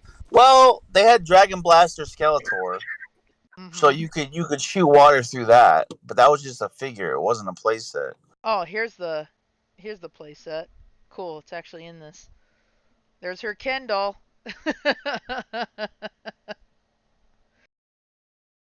Didn't he have a mustache too? I thought he had a mustache in that cartoon. When his heart flashed like that, it means he's popping bone. At least He's he's ready doing for love. at least he's doing that more than Ken. Ken's too busy putting on Barbie's heels. See if they He didn't fit. do a dang thing. All that corn water. I just didn't know any girls that really went for She-Ra growing up. I don't think any of my cousins did. Um, None of my friends did. They either played with dolls or they had the boy toys like we did. Yeah, that was a thing. I definitely agree, and I think most didn't make it this long and didn't have quite the repertoire of accessories to go with it. So Mm-hmm. Oh, what's this? Oh, is this the live action show? Or is these just really look, bad cosplays? oh my god, Never seen this before. some are bad, some aren't awful. Because they did have the He-Man stage show. Oh my Oh, gosh, are look at you that. Universal What is Studios. this? It's a Universal Studios. yeah, I'm gonna play it back. This is why, dude, it was so daunting when I started doing the compilations. It's just so daunting to try to find everything. You can't find it all. Like you dig it, you try to dig it all up, and you see something like that. Like I don't have that one in there. Like, right? dude, it's just like I feel like we didn't see any of these, man. Like when we lived this shit, dude. And Mm-hmm. looking back, we didn't see. I'm willing to bet we didn't see more than like 1/8 of these, most of these ads. Because if Yeah. you didn't catch them commercial break, you never saw them. And I'm sure some of these they may have only aired like for 1 week. You know, some of these commercials. Yeah. So it's really amazing that enough people even held on to these VHS recordings of these commercials. You know, thank God, because they're works of art. Even something as cheesy as that cosplay, though, like it was still well done, well shot. Mm-hmm. The way they shot that. I'm gonna see if I can find an advertisement for that He-Man live action show because I know that existed. Um, I might even be able to find actual footage.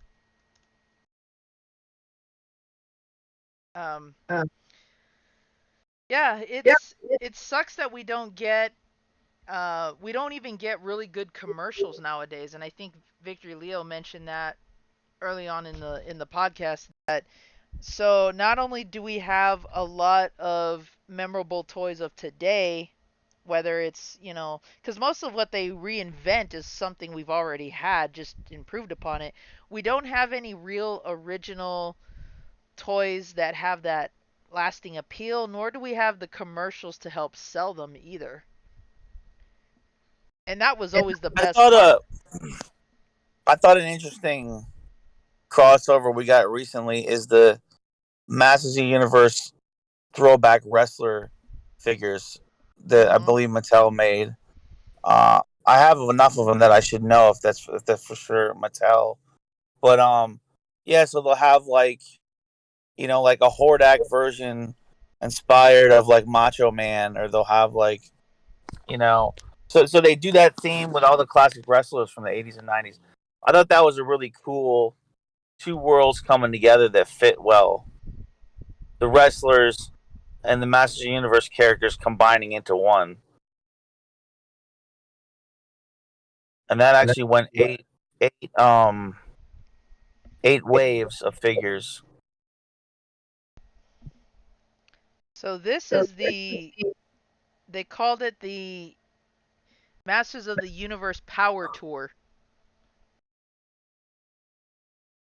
It's I'm gonna see if I can enlarge this somehow because it's really small even in the viewing window.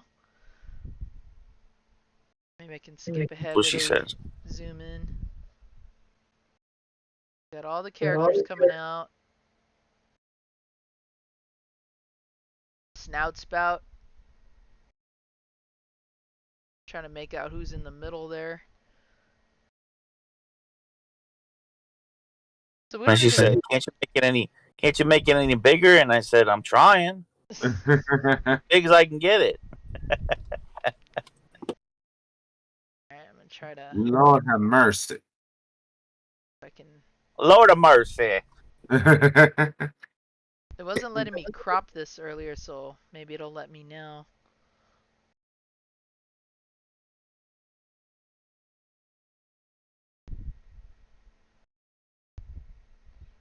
And I'm guessing that's that many faces? Yeah. The inspiration for the Rock Lords, right? The Rock Lords line. That was kind of the spin-off that they stole. They ripped off the two rock figures, Stone Dar and what were the two rock figures from Masters? Stone Oh, Dar and oh, you're talking about the ones that folded up? yeah. Oh, One was damn. Stone Dar and I can't think of the other one. Was it good Granite or something? No, then No, Granite was that the Rock Lord one. Granite was Rocklord, yeah. Um, it was Stondar and it was. Damn it! No, that's a Rocklord too. Uh, Rockon? Something like that. But I love those figures.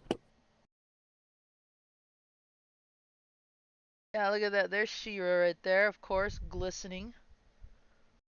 I think, or is that the sorceress? No, that's. Is that the sorceress?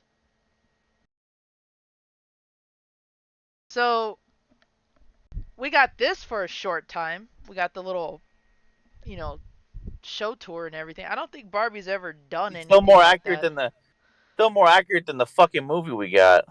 At least we know what we're fucking looking at, and there aren't characters that have nothing to do with it that we got. Oh, You know, you didn't like Gwildor? I mean, he looked pretty cool. He looked like he was more meant to be in Willow, though. He looked like a Willow character or something. Strangely enough, that same actor was in Willow. I did not know that. Yep, he was. He plays uh, the High Elwyn. I believe that's what they called him. The wise old man in Willow's Village. That is the same voice or same actor. Billy something. I forget. Yeah, that's true. Uh, that level mentions the He-Man Thanksgiving float. I don't know if Barbie ever got one of those either.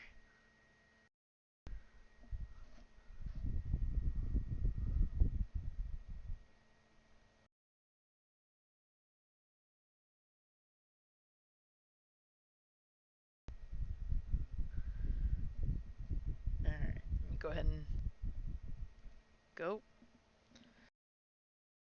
So here we are. Masters of the Universe is what? Getting remade for the third time? Fourth time, so to say.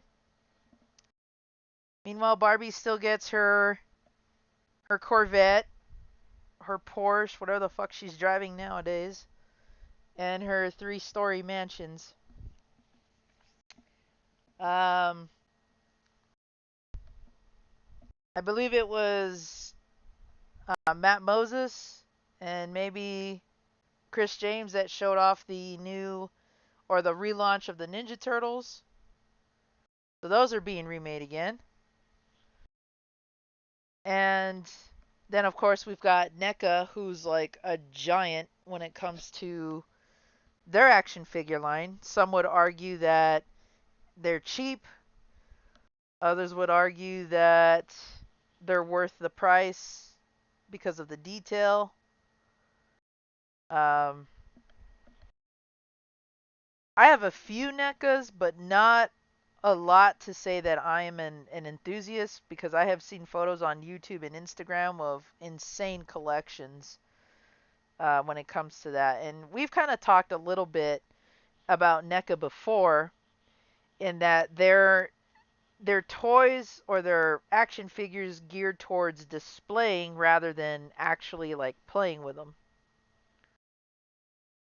And unless you're a kid, I don't know many adults that would actually play with their Barbies. They've actually just become kind of display pieces on their own. Um, and then of course there's the other subcategory. If it's not the dolls, if it's not the play sets or the vehicles, it's the video games. And another example of a toy or something Barbie that I never saw anybody really pick up or play. It wasn't until YouTube became a thing that I started seeing videos of Barbie game footage and playthroughs and stuff like that. And some of our action figure lines, of course, got video games of their own, but not many, not a lot of them. So I wonder what the mindset was when it came to those. Like, who decided that we had to we had to leave the doll line for a while and make the video games? And I don't know how many enthusiasts we have in the chat tonight. I know that it's been said already. Some of the video games for Barbie that are out there, some of the ones that are collected and played. I I find myself wanting to play with those less than the dolls themselves. And it's kind of an inside joke that some of us have done the Barbie No Death run on NES. Some of us have even requested that we see Barbie being streamed on other consoles. And while they're trying to keep the aesthetic of Barbie doll collecting, the gameplay for most of them are just trash. And which is I'm too bad for me. But I'm curious to see who else has experiences with those. yeah, Here we go. We got J Chip saying, if you don't do the no death run of the NES Barbie game, you're not a gamer. right. Sorry. But is it worth it? Is it worth it at the cost of our sanity?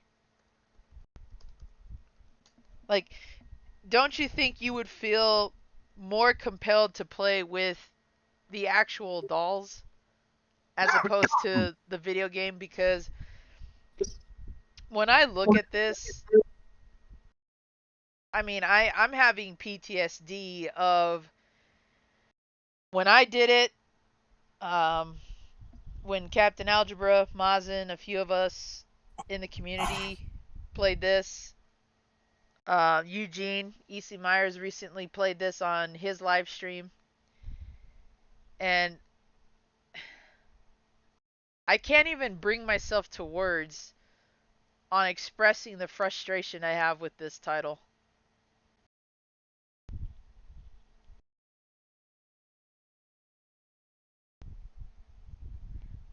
I I look at this and she's more stiff than the damn doll is.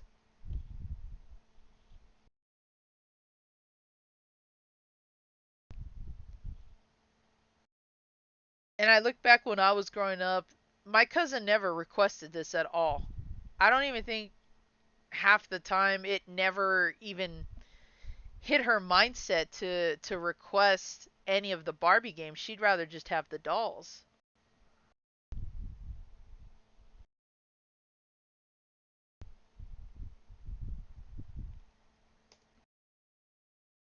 So I wonder how something like this might have varied with collectors or whoever played with Barbies back in the day, how they would have felt about getting a video game like this, because we also know too that not every one of our favorite toy lines transferred over to a game, let alone transferred over to a game that was good or transferred over to consoles repeatedly. You know, we've got Turtle games galore, so we know those are out there. We got a few GI Joe titles. Um, we even got some Transformer video games, including that horrid one for Famicom. But there are definitely a lot of Barbie games, and I wish Bones was in the chat with us tonight because I think he's got almost every Barbie game that's ever been released, and that's admirable in my opinion.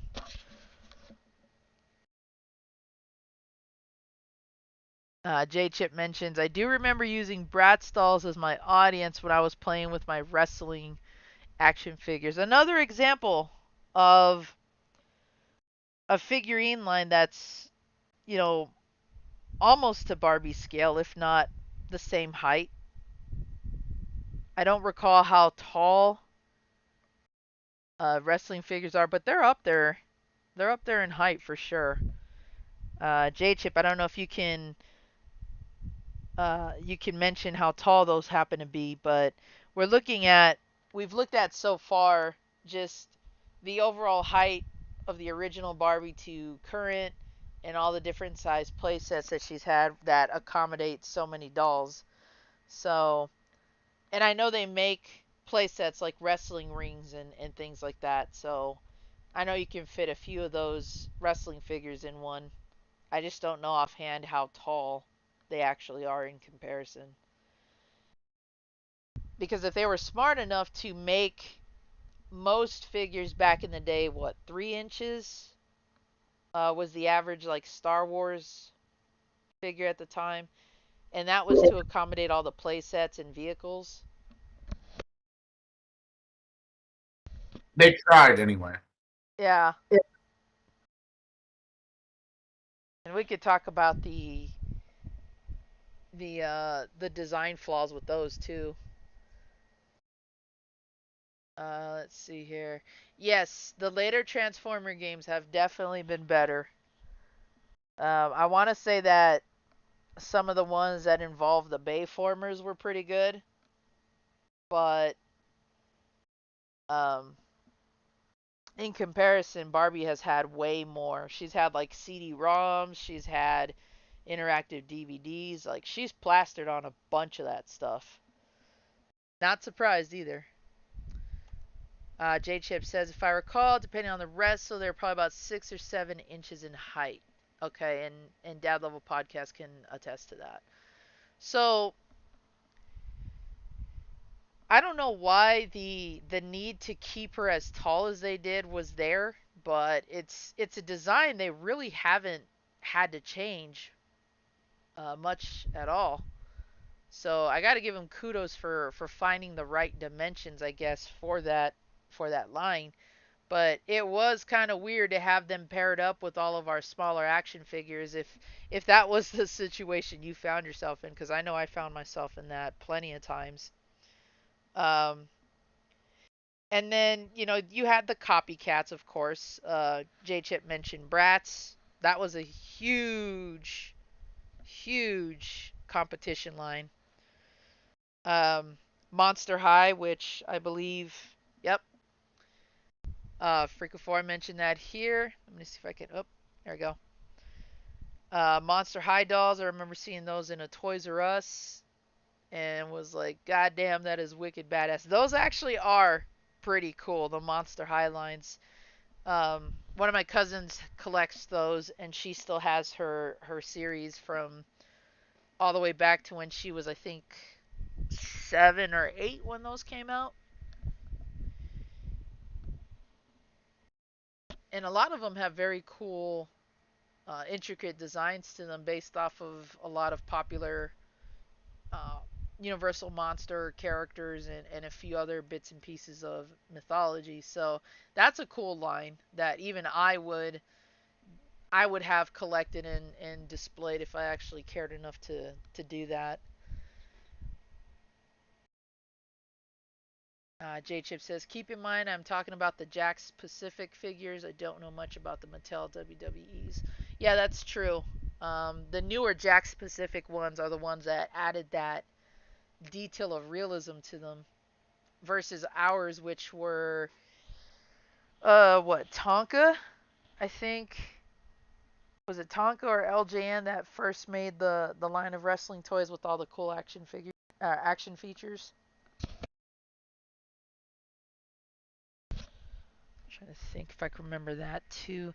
Yeah, um, that level. That's kind of where we started with the whole male action figure line. Like GI Joe was the closest equivalent to that. I don't recall any of the girls I knew that had those because by then that would have been a collector's item anyway. But I don't recall anybody even owning the the tall GI Joes to pair up with the Barbies either. So, but I'm guessing that's kind of what they wanted kids to do maybe because they had to be the same height for a reason. Right.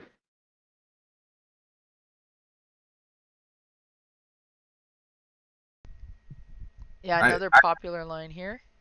I haven't shopped them out, so You haven't what? I have not shopped them out. I haven't looked at the prices yet. So Oh, okay.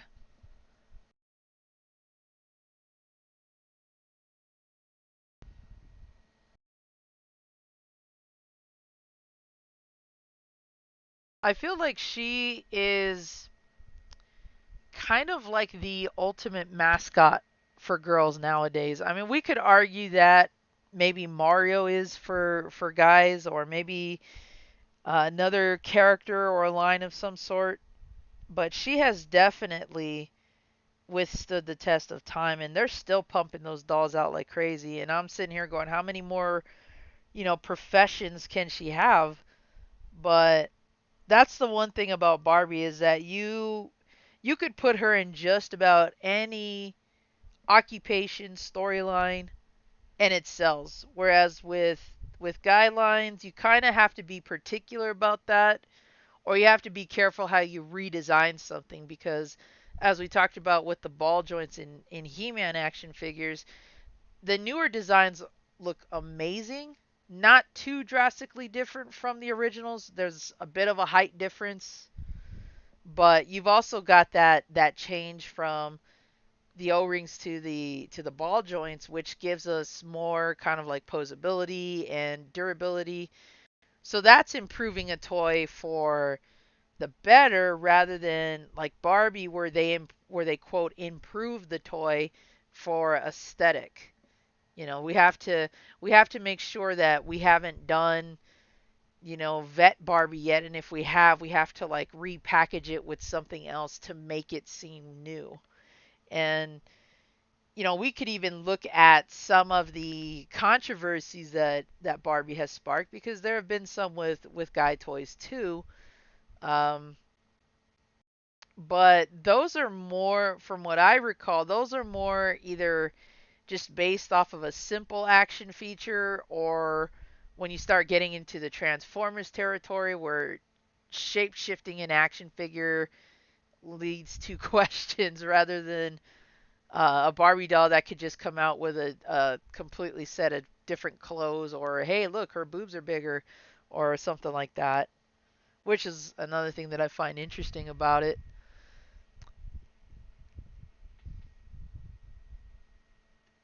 Mike's asking, where's the mask throwback? That's another good option that they should consider.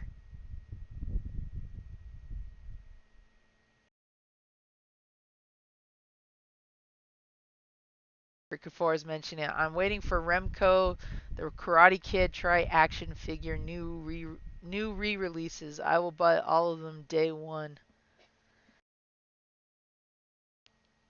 Now we've seen those remade in stores as well. The old Remco like Star Trek or Universal Monster figurines that have like the cloth garments on them.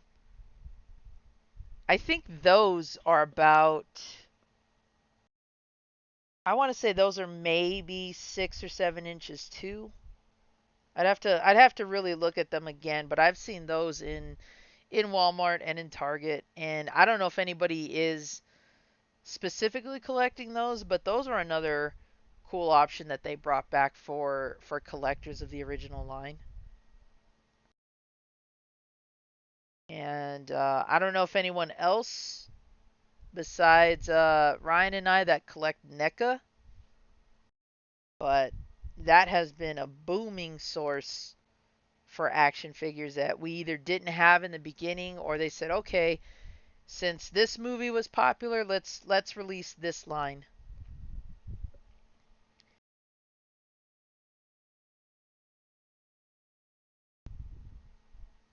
Oh, that's a good question.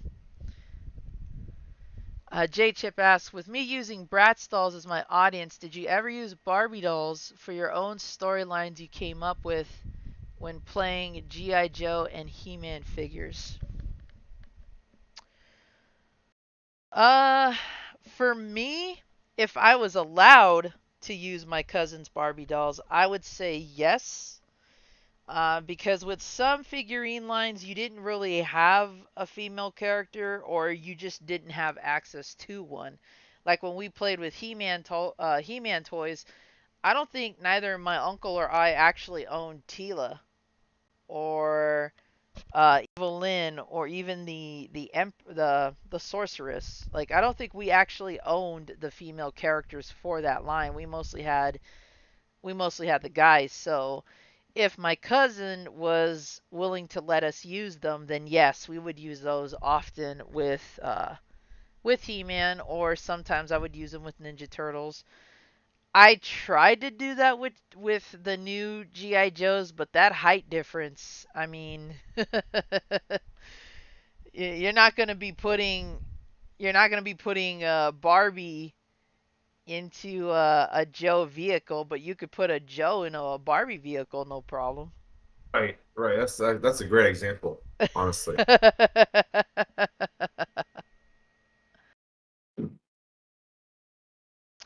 Dad Level says he collects NECA and just ordered the TMNT2 figures. I have seen those once in stores. And My only Ryan, issue with those is they upped the price because you could get all four from the first movie for 100 just like a year or two ago. Now it's 150 for all four. It's like bullshit.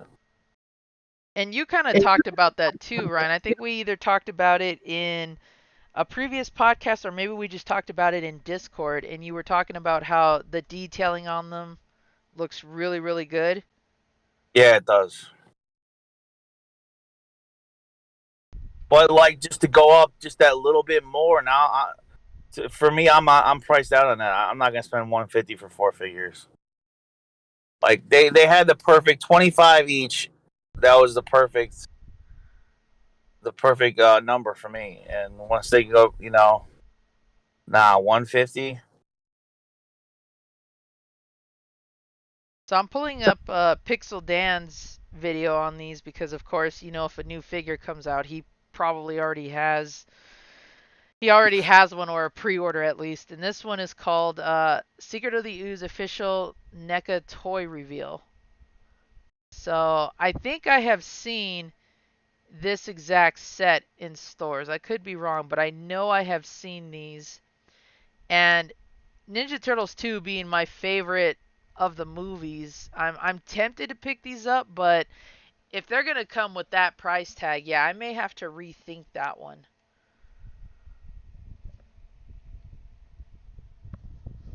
Despite how amazing these look.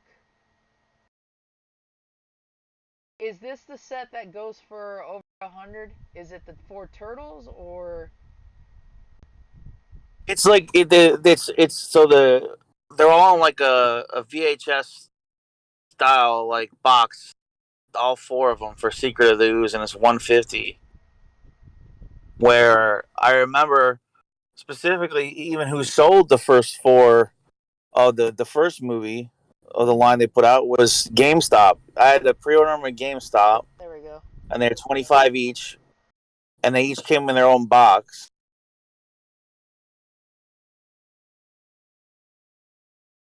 So you get this reproduction of the original Turtles 2 VHS cover, and they're all in there. Yeah, and that's kind of the thing I don't like too. Like I liked it and I'm sure they're gonna do it separately or 2 packs. I'd kind of rather wait till they do that because they're all in this. It's gonna be a pretty big box. Mm-hmm. Uh, it's gonna be pretty tall at least to fit all 4 in there. Yeah. Like I kind of like lining them up that they each have their own box for at least the GameStop exclusive ones. So all 8, because they did the first 4 Turtles and then they did Shredder, Splinter, and 2 Foot Soldiers for the first movie is what they released. Mm-hmm. And then they later on went to release a couple other characters too.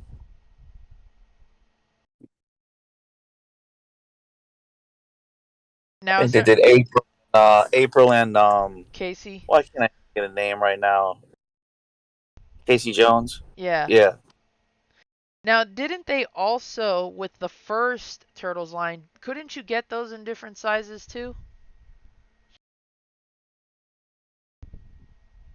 To me, I thought they just did the GameStop ones in individual boxes, and then they did 2 packs you could find in Target or Walmart. Mm-hmm. I think they did like 2 packs, so you get like 2 turtles in a box. Those are the only variations I know of. Okay. But what's weird is like so for Secret of the Use, maybe they're testing the waters because I know I got the Super Shredder like a year or 2 ago, and I got the Toka and Razar in a 2 pack box. And just the other week, I'm sure when Dad Level Podcast ordered his, when they made that up for pre-order, they put out more of those for sale too, the Toka and Razar 2 pack because I had to pre-order that like a year or 2 ago. Mm-hmm. So that's kind of interesting. They started with the villains for Secret of the Use, maybe testing the waters, seeing how those would sell before they put out your 4 turtles for the Secret of the Use. You know. Right.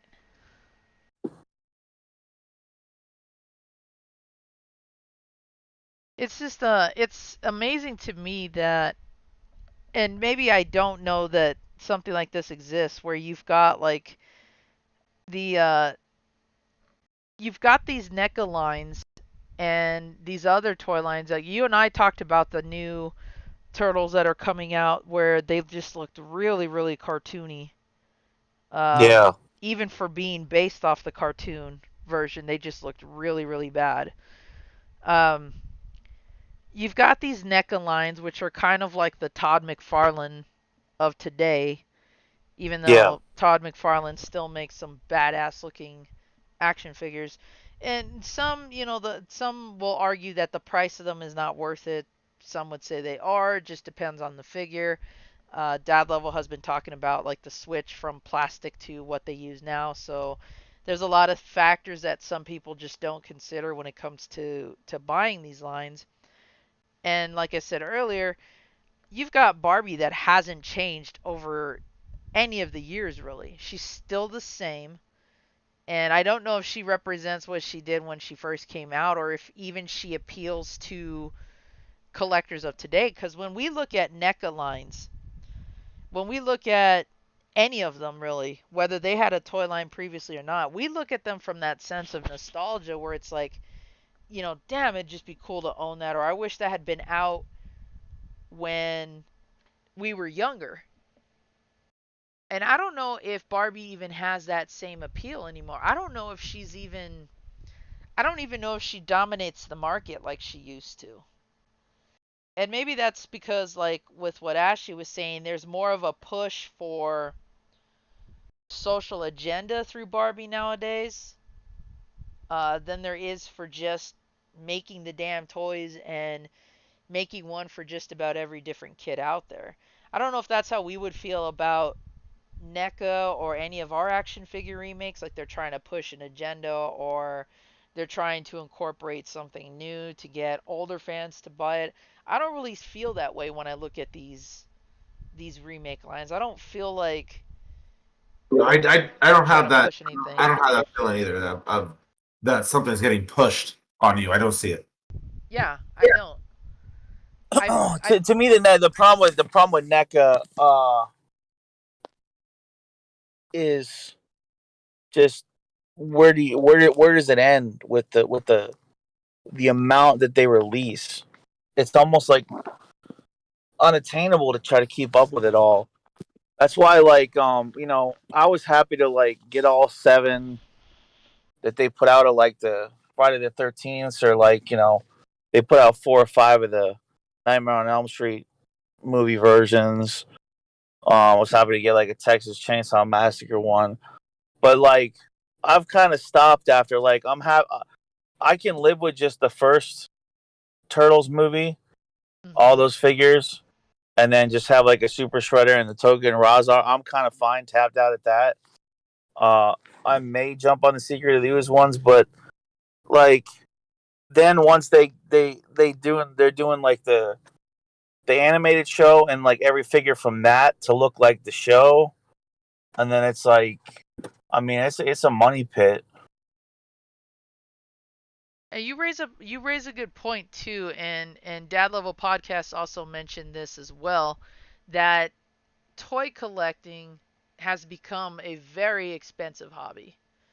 And Yeah, when we were young, I don't think many of us looked at.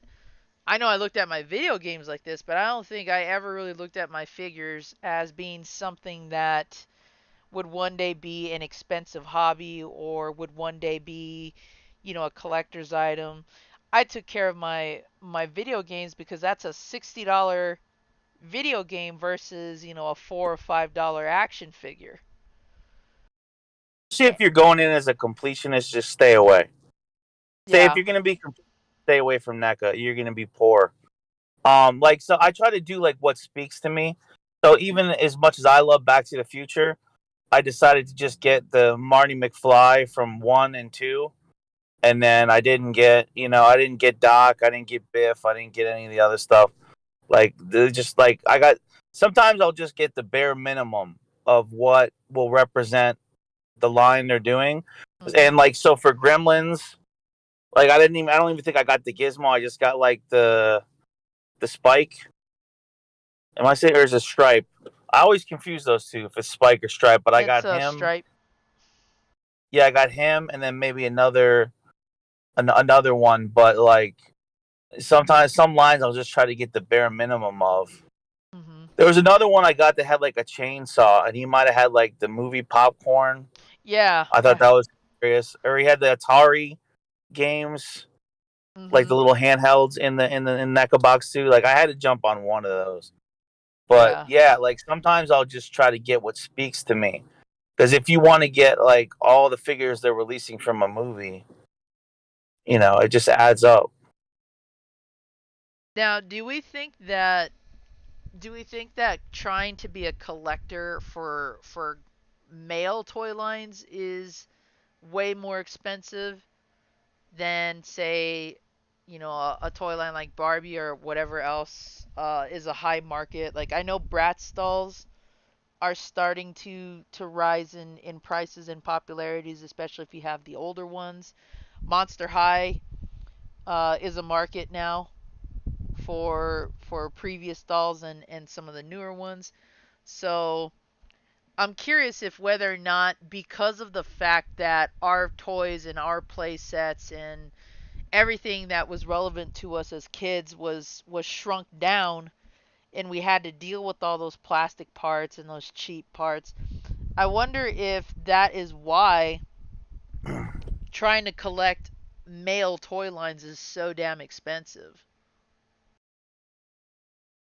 Like, what really constitutes that? Why does it cost $20 to get a missile for my vehicle when in reality it should cost like a couple of dollars? Yeah. It seems like the more that our toys got condensed and made less available, that a lot of it just became harder and harder to maintain and recollect. For me, variety is always the spice of life. Like I don't have one complete line, and I like it that way because even Turtles for me. I mean, say they started Playmates Turtles. I mean, I may be off on the years, but say they started like 88 or 89 and went to the mid 90s or whatever, mid to late maybe even. But there's a point in the sand where I draw the line, you know, after maybe the first 2-3 years is when it started to fall off for me. So I like the first maybe 2-3 years of the Turtles line, and then I don't care. I don't need the sports Turtles. I don't need like the astronaut turtles. It started to get stupid. I don't need the farmer turtle. So Mm-hmm. like, you know, the lines just don't they speak to me in a specific way each line, and I just never felt the need to have the full lines. He made the Masters Universe is one exception though. I do have most of that line, excluding some of the female characters. Uh, so there are times I do change my mind and kind of want almost every figure, but it's not doable for Mm-hmm. most lines. And it's good if you, and it's good. It's okay. I feel like telling like a lot of collectors and toy people, it's okay to not like the whole fucking line, dude. Like you don't have to. You know what I mean? It's like it's like the NES library and the Super Nintendo library. As good as those libraries are, it's okay not to like the whole fucking library. Yeah. There's a lot of shit in there. Like not every character is fucking great, dude. Like, you know, and you don't really, so if you want to look at it like that, you don't have to have the complete line. Yeah, as a completionist, a lot of people want it, but like you can skip a lot of throwaway characters in there. Like I said, skip the farmer turtle. It's stupid. Mm-hmm. It's how about the clown? One of them they made a clown turtle. Embarrassing to me. I mean, some of those releases were so bad, it almost taints the whole turtles line. Some of those were such an embarrassment to me. Seeing Yeah. some of those come out. Um, so it's all how you look at it.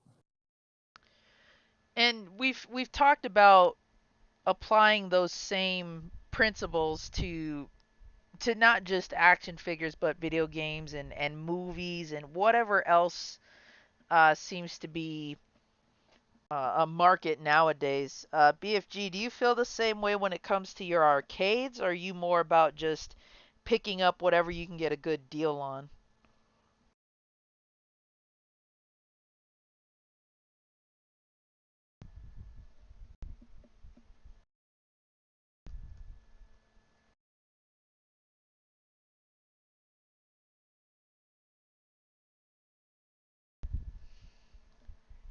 I'm guessing BFG has gone bye bye.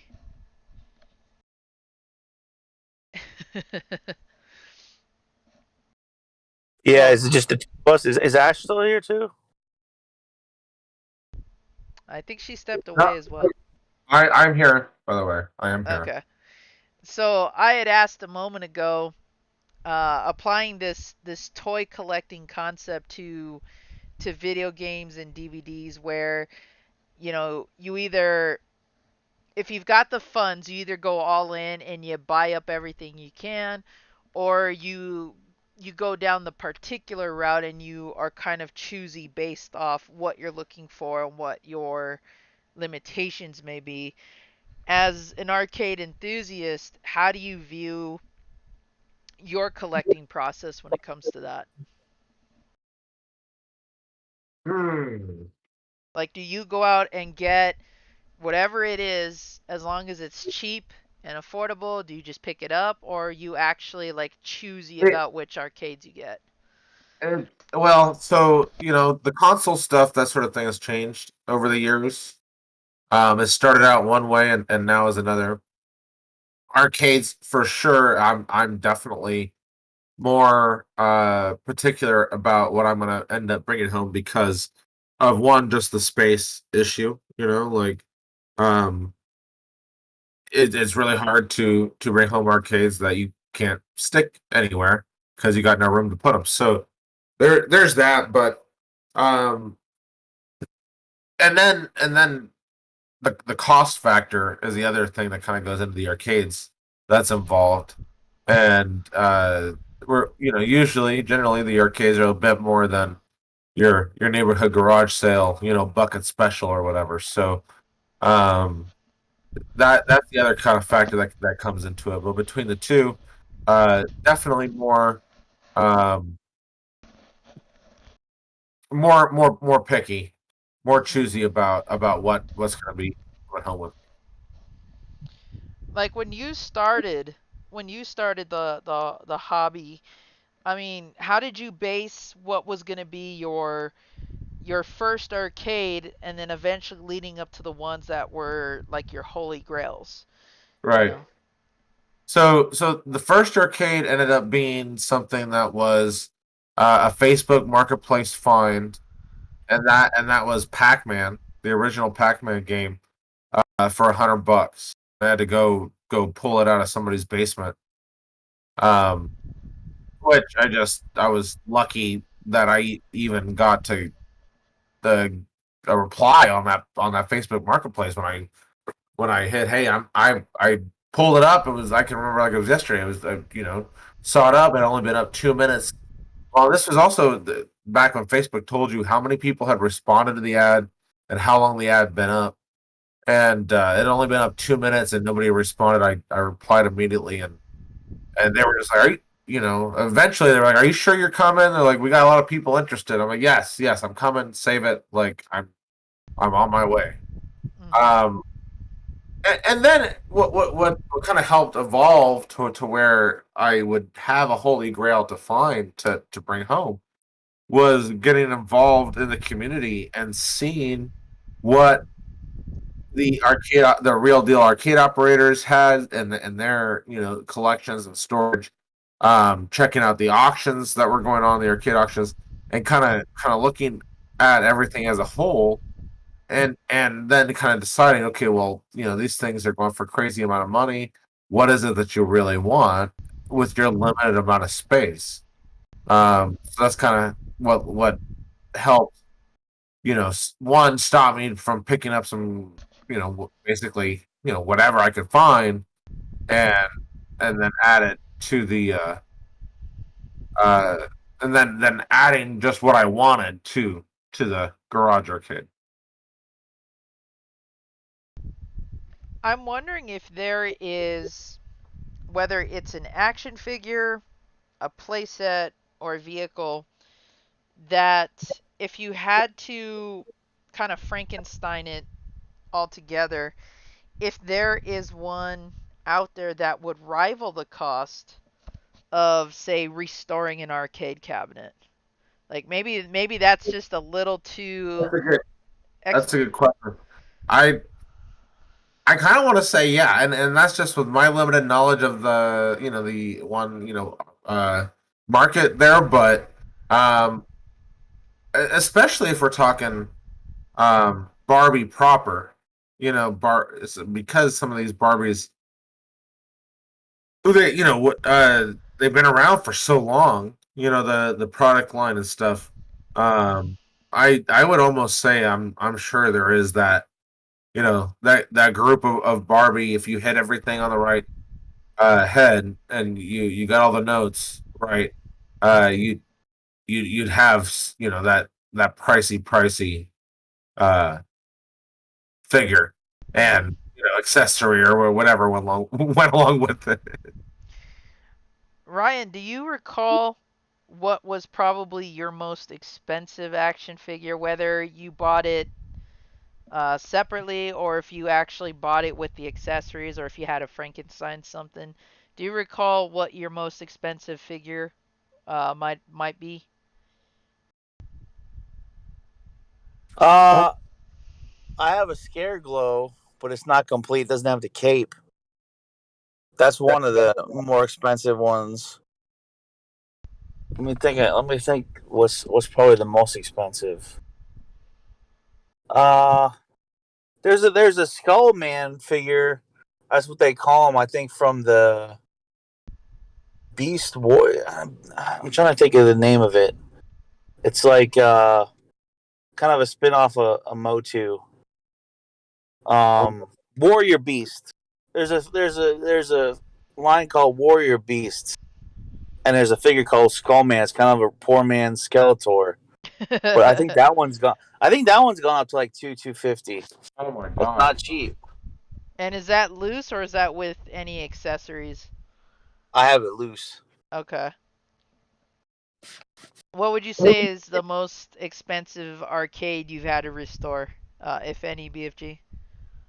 Well, I don't know about to restore per se, but um, the most valuable one that I have right now for sure is the Ghostbusters, Mm-hmm. the real Ghostbusters. That one's super rare. Probably next in line behind that would then be um the Nintendo Red Tent that has that was modified to play Ninja Turtles, Teenage Mutant Ninja Turtles. So those two would probably be the top of the line, with Mortal Kombat 2 coming in and a good third place there. For some reason recently, the whole Mortal Kombat arcade scene is kind of experiencing a renaissance with a lot of people looking for, especially the first Mortal Kombat game, Mm-hmm. and then the second one. I mean, they're in high demand at the moment. It's really kind of crazy. So the actual like Mortal Kombat line of arcades was kind of at a standstill, and now there's a boom in resurgence, people wanting to go back to that one. Yeah, yeah. I mean, yeah. I don't know about standstill exactly, but it's definitely been in the upswing as far as popularity and uh the resurgence of people looking for those sorts of the cabinet, the boards, all that kind of stuff. Um, Compared to even just two years ago, a year ago, it's kind of crazy. I don't know what's going on with it, but it's definitely becoming more popular. Mm-hmm.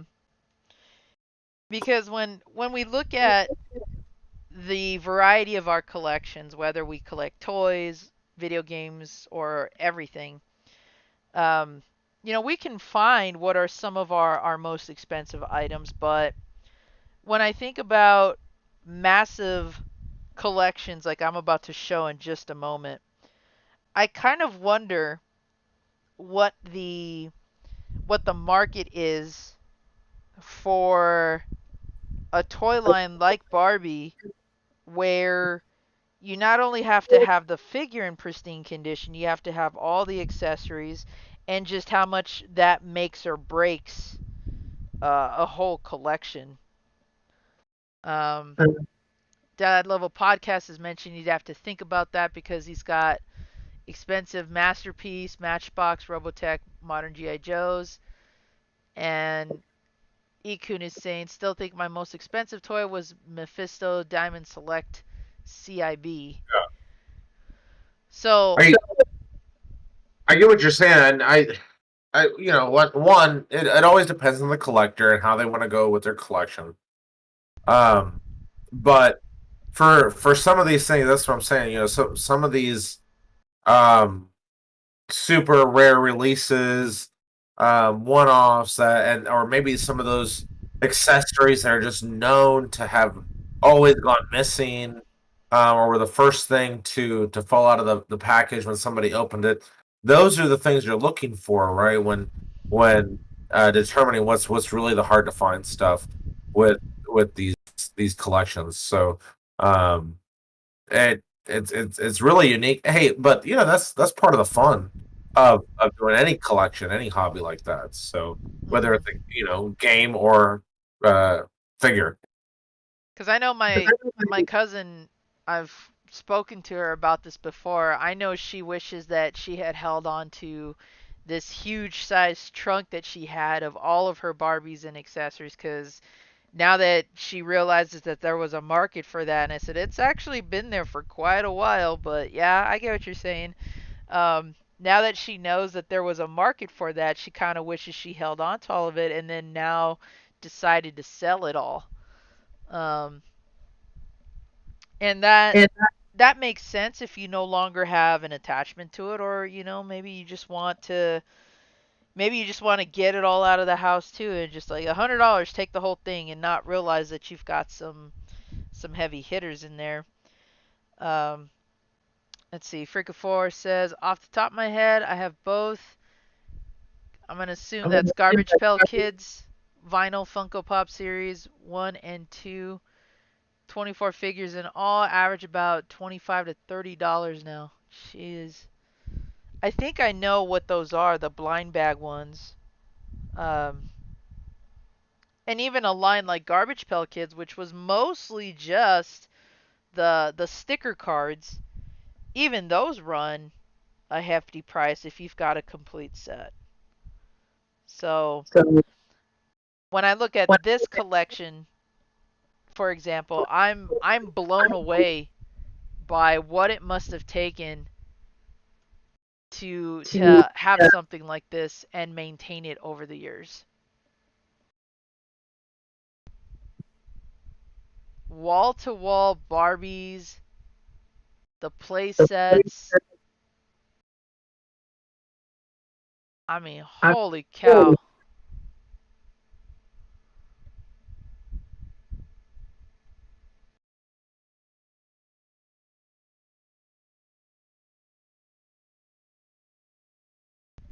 I mean, kudos to this guy for keeping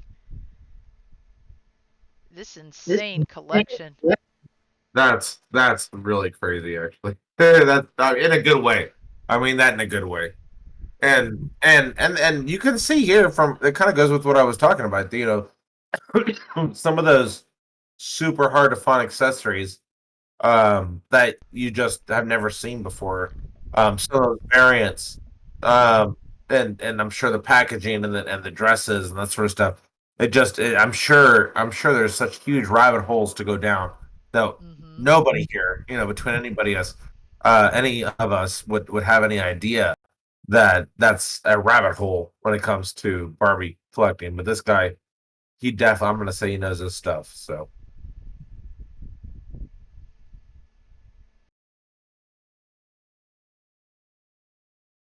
And displaying is definitely part of the process. Like he practically has a whole wallpaper of Barbie dolls just lined up because of all of his collection. And I'm very proud of my wall shelves being able to display my games like freaking great novels of our time. Um, so this notion that this guy has kept his dolls intact and probably has all their accessories too. I would imagine that even just one of those damn little hairbrushes that's supposed to come with a doll probably runs Right. about like $25-$30. So I'm curious to see what sort of Barbie doll rivals a game, an action figure, or an arcade in terms of prices and also the cost of like Frankensteining something like that together and just keeping it over the years because I don't know much about this market at all. I just tend to see people like a certain buyer, like we've talked about, the buyer will come into my friend's store and purchase specifically Barbie dolls and nothing else. And we've got extreme collectors like this where their walls are just covered in whatever the hell they collect. I look at that and I'm fascinated by what it takes to maintain a collection like that. What it takes to raise a doll's value like that because she really doesn't come with a lot of accessories Nope. like say our GI Joes and Ninja Turtles did. Not usually. But because of that, I wonder just how much that specific brush or that specific outfit, how much that outweighs saying, having a play set with all the missiles and all the bombs and whatnot. Yeah. Um, Well, I'm sure if you're a completionist, that the devil's in the detail there, and you're gonna want whatever's missing. So, um, I don't know. I don't have numbers, but um, you just know exactly what you're saying. A bow or a ribbon or a brush or something that just kind of belongs to that doll, but got tossed or easily misplaced. Back in the day is going to be you have to pony up for it now. So maybe somebody uh, Dad Level has mentioned that he has two older friends that he works with that have these big Barbie collections, and yeah, he's saying some Barbies go for 6K a doll, if not more. And I believe that because some of these, like I think the Princess Diana Barbie is one of the most expensive ones out there. Um, whether in box or not, they go. Some of them do fetch insane prices, and you can compare those sales to a video game or another action figure. And I'd like to see some kind of data how that stacks up. Like where in the timeline of Barbie's history do the dolls represent a high dollar value, or do they not? Is it even more niche to have those like very specific dolls in order for them to be worth money? And when I see collections like that, Ryan's even told me that he's kind of mortified I don't have insurance on my gaming collection yet, but I look at something like this and I'm like, I pray that this guy has something to protect his investment. Um, because in my game room, like you can still see wall space. Here you can't. It's just packed with dolls. And I don't know if that's a collection that he has been building since he was a kid, or if that's something where he jumped into it later on in life. Like I'd have to go back and watch that with the audio on. Um, but I'm always fascinated by everyone's level of collection, and then of course kind of where we draw the line where I only focus on N64 titles. I only buy Namco arcades, or I only buy He-Man action figures and whatnot. So I just find things like that just really fascinating. And I wonder if you can draw those similarities among all the different mediums that we've kind of talked about, because like we've said, Barbie's withstood the test of time. She's gotten every profession, every vehicle you can possibly think of, and they're still making more of these things. She may not be as popular as she used to be back then, but there is still a market for some of it. Otherwise, they'd stop production of it years ago. But with our toys, we kind of have to settle for remakes. We have to settle for Neca lines and whatnot, and that might not be a bad thing either. But it is kind of shitty to know that our He-Mans didn't withstand the test of time either. A lot of our favorite lines are dead.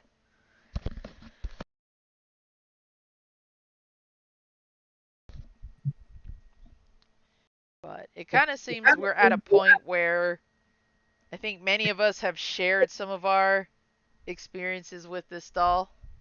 Maybe we've kind of hit that point in the podcast where we've kind of exhausted all the things that people are willing to share. And Barbie jumped the shark. what's that? Barbie jumped the shark. Yeah, many different times. I would say even back and forth, Barbie jumped the shark. Um, but I can't think of any other line or franchise that has her staying power. And maybe she's finally hit that point where kids just aren't digging her as much. Really though, there should have been a wet T-shirt Barbie with Diddy Hard on.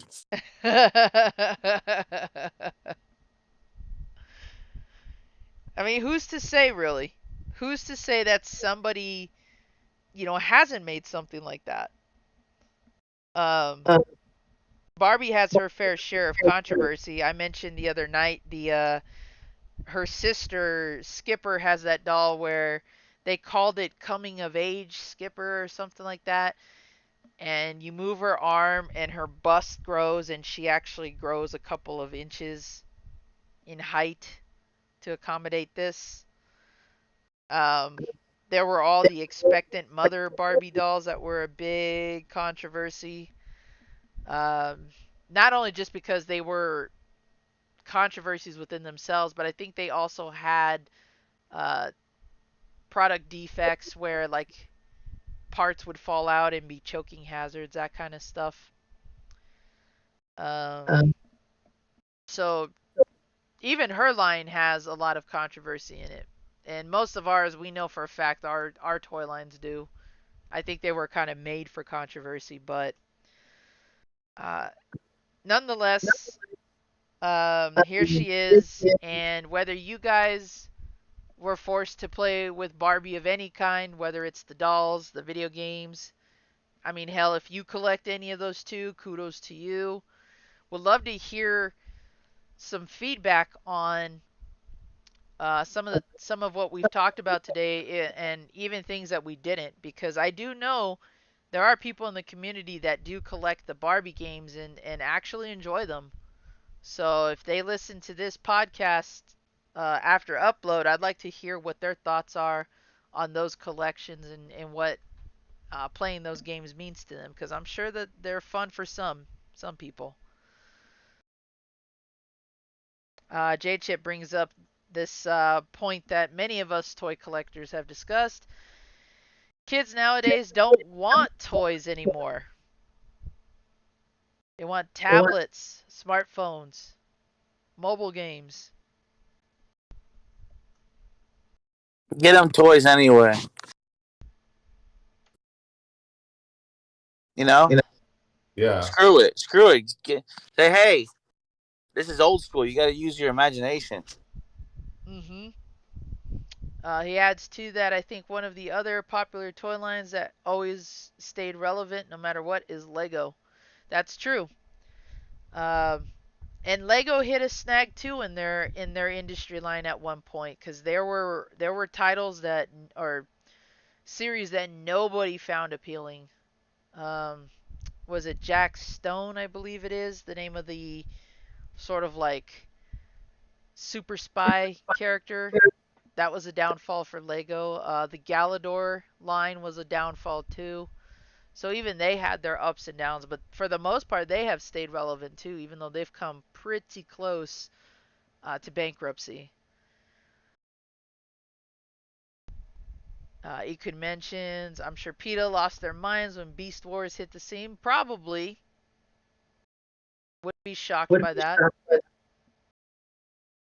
And Dad Level mentions the giant robot craze of Japan is another line that has withstood the test of time. That definitely. For those of you who don't know, they actually built a life-size Gundam in a part of Japan, and it's such a cool thing to see, whether you're a Gundam fan or not. The fact that it's a life-size replica of a Gundam robot is just impressive that they built that. So, but anyway, I think that we've kind of hit the surface well enough with this one. It did seem like a kind of niche topic, but we definitely got some good feedback here. We got a lot of people sharing their experiences, their thoughts on this toy line. And I don't know if Ashley has returned yet. um, but if she hasn't, I want to thank her for being a guest on the show, uh, and for sharing with us those experiences as well. Because I think it's when it comes to a subject matter like this, like, yeah, we could totally dominate a show with all of our top picks of action figures in video games and whatnot, but it is kind of nice to have a different perspective, even though it's collecting a whole other medium. It's nice to see where other people stood when it came to collecting things like Barbies, or someone mentioned Polly Pocket was another popular girl line.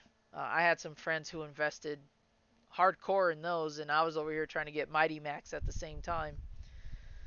Uh, it's just cool to have those insights. It's cool to have those perspectives.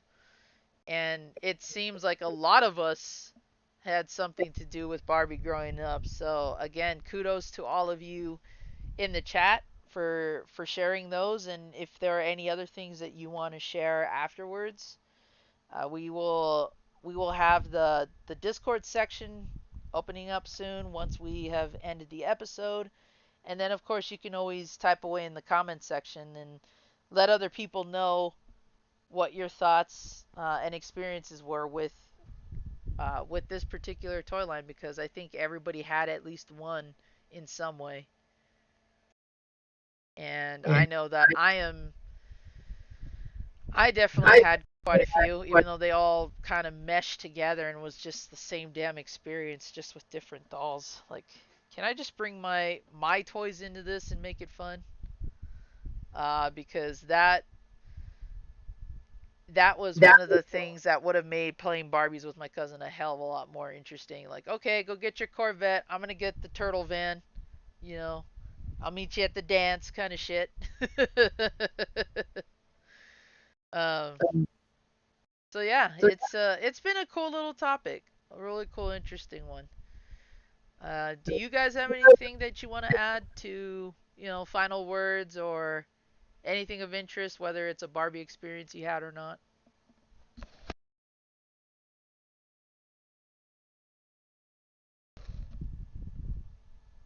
I'm Or pretty tapped out.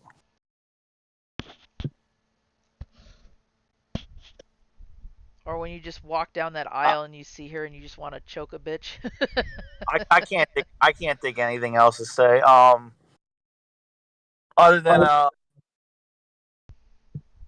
yeah, the sets were pretty impressive. The amount of detail. There's got to be some kind of appeal about her that she has gone, what, 70, 80 years going strong now? Maybe 90? And a lot of our toy lines have kind of come and gone, but there always seems to be some sort of reemergence with them.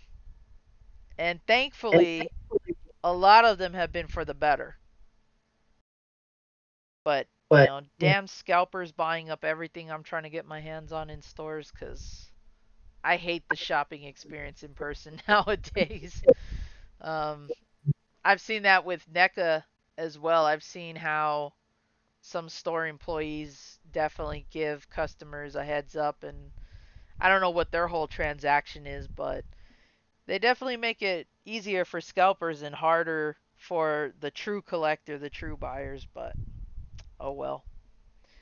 BFG, anything you want to add?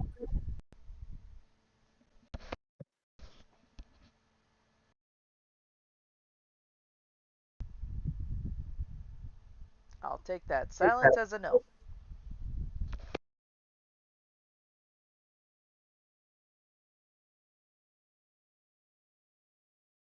Right, pull the heads off. That was like the ultimate torture you could do to a Barbie doll. Or cut their hair.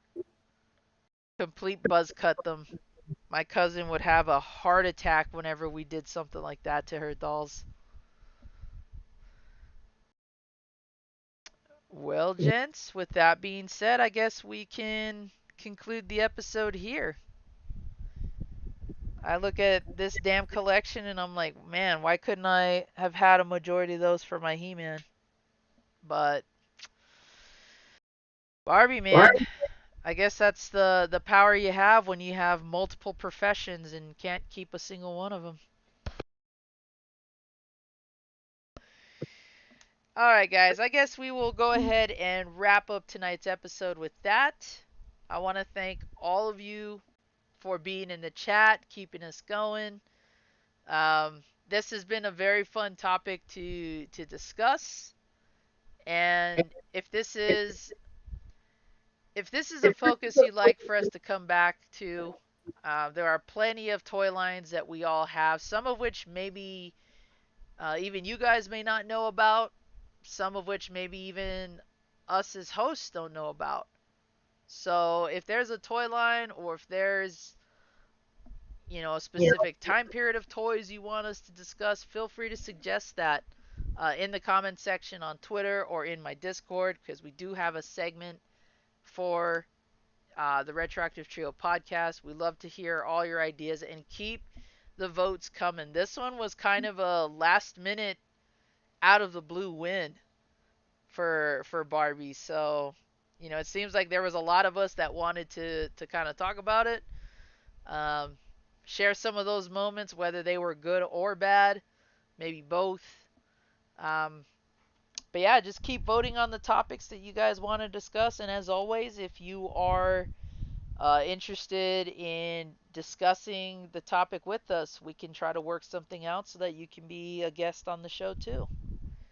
We try to keep everybody's ideas and suggestions in mind. We always repost topics that didn't make the cut. So everything that you guys suggest, along with what we do, always has a fair chance. Let's see. Yeah, I think a lot of us stand by that statement, Dad Level, for sure. Scalpers of all kinds, you know. Um, and the sucky thing is, it doesn't stop with games, toys. I'm seeing scalpers for, boxes of cereal even. If you can believe that. Like Pokemon cereal is a big scalping business. I mean, the cards, Pokemon cards, haven't gone down either. So yeah, I'm sure a lot of us would agree that scalpers suck. It's tough. It really is. Trying to even just go into a store and hoping to God you could see something on the wall that you can buy. It's insane. All right. Well, with that being said, I want to thank you all again. This is, of course, your Patient Zero, Zombie JLT1. I am Richard Ryan. And we are -1 BFG and 1 MzzAshley. But I'm sure that they thank everybody as well. It was fun to have Ashley on the show. Sorry she couldn't be here to sign everybody out, properly. But if you're gonna be in our Discord, you'll definitely catch her there too. So thank you all again, guys. I had a blast. I'm sure you guys did too. And as always, tune in next week for the newest episode. I don't know if we will have Pokemon Artcast next week either, but if you're interested in that, that's a podcast that Josh and I host. And again, we welcome ideas for that. We welcome anyone who would want to be a guest and talk about whatever their passions or interests are Pokemon related. And I may or may not stream tomorrow, but as always, if I do, I will definitely broadcast that to let everybody know. So until then, thank you all, and please enjoy that awesome ending. Talk to y'all later.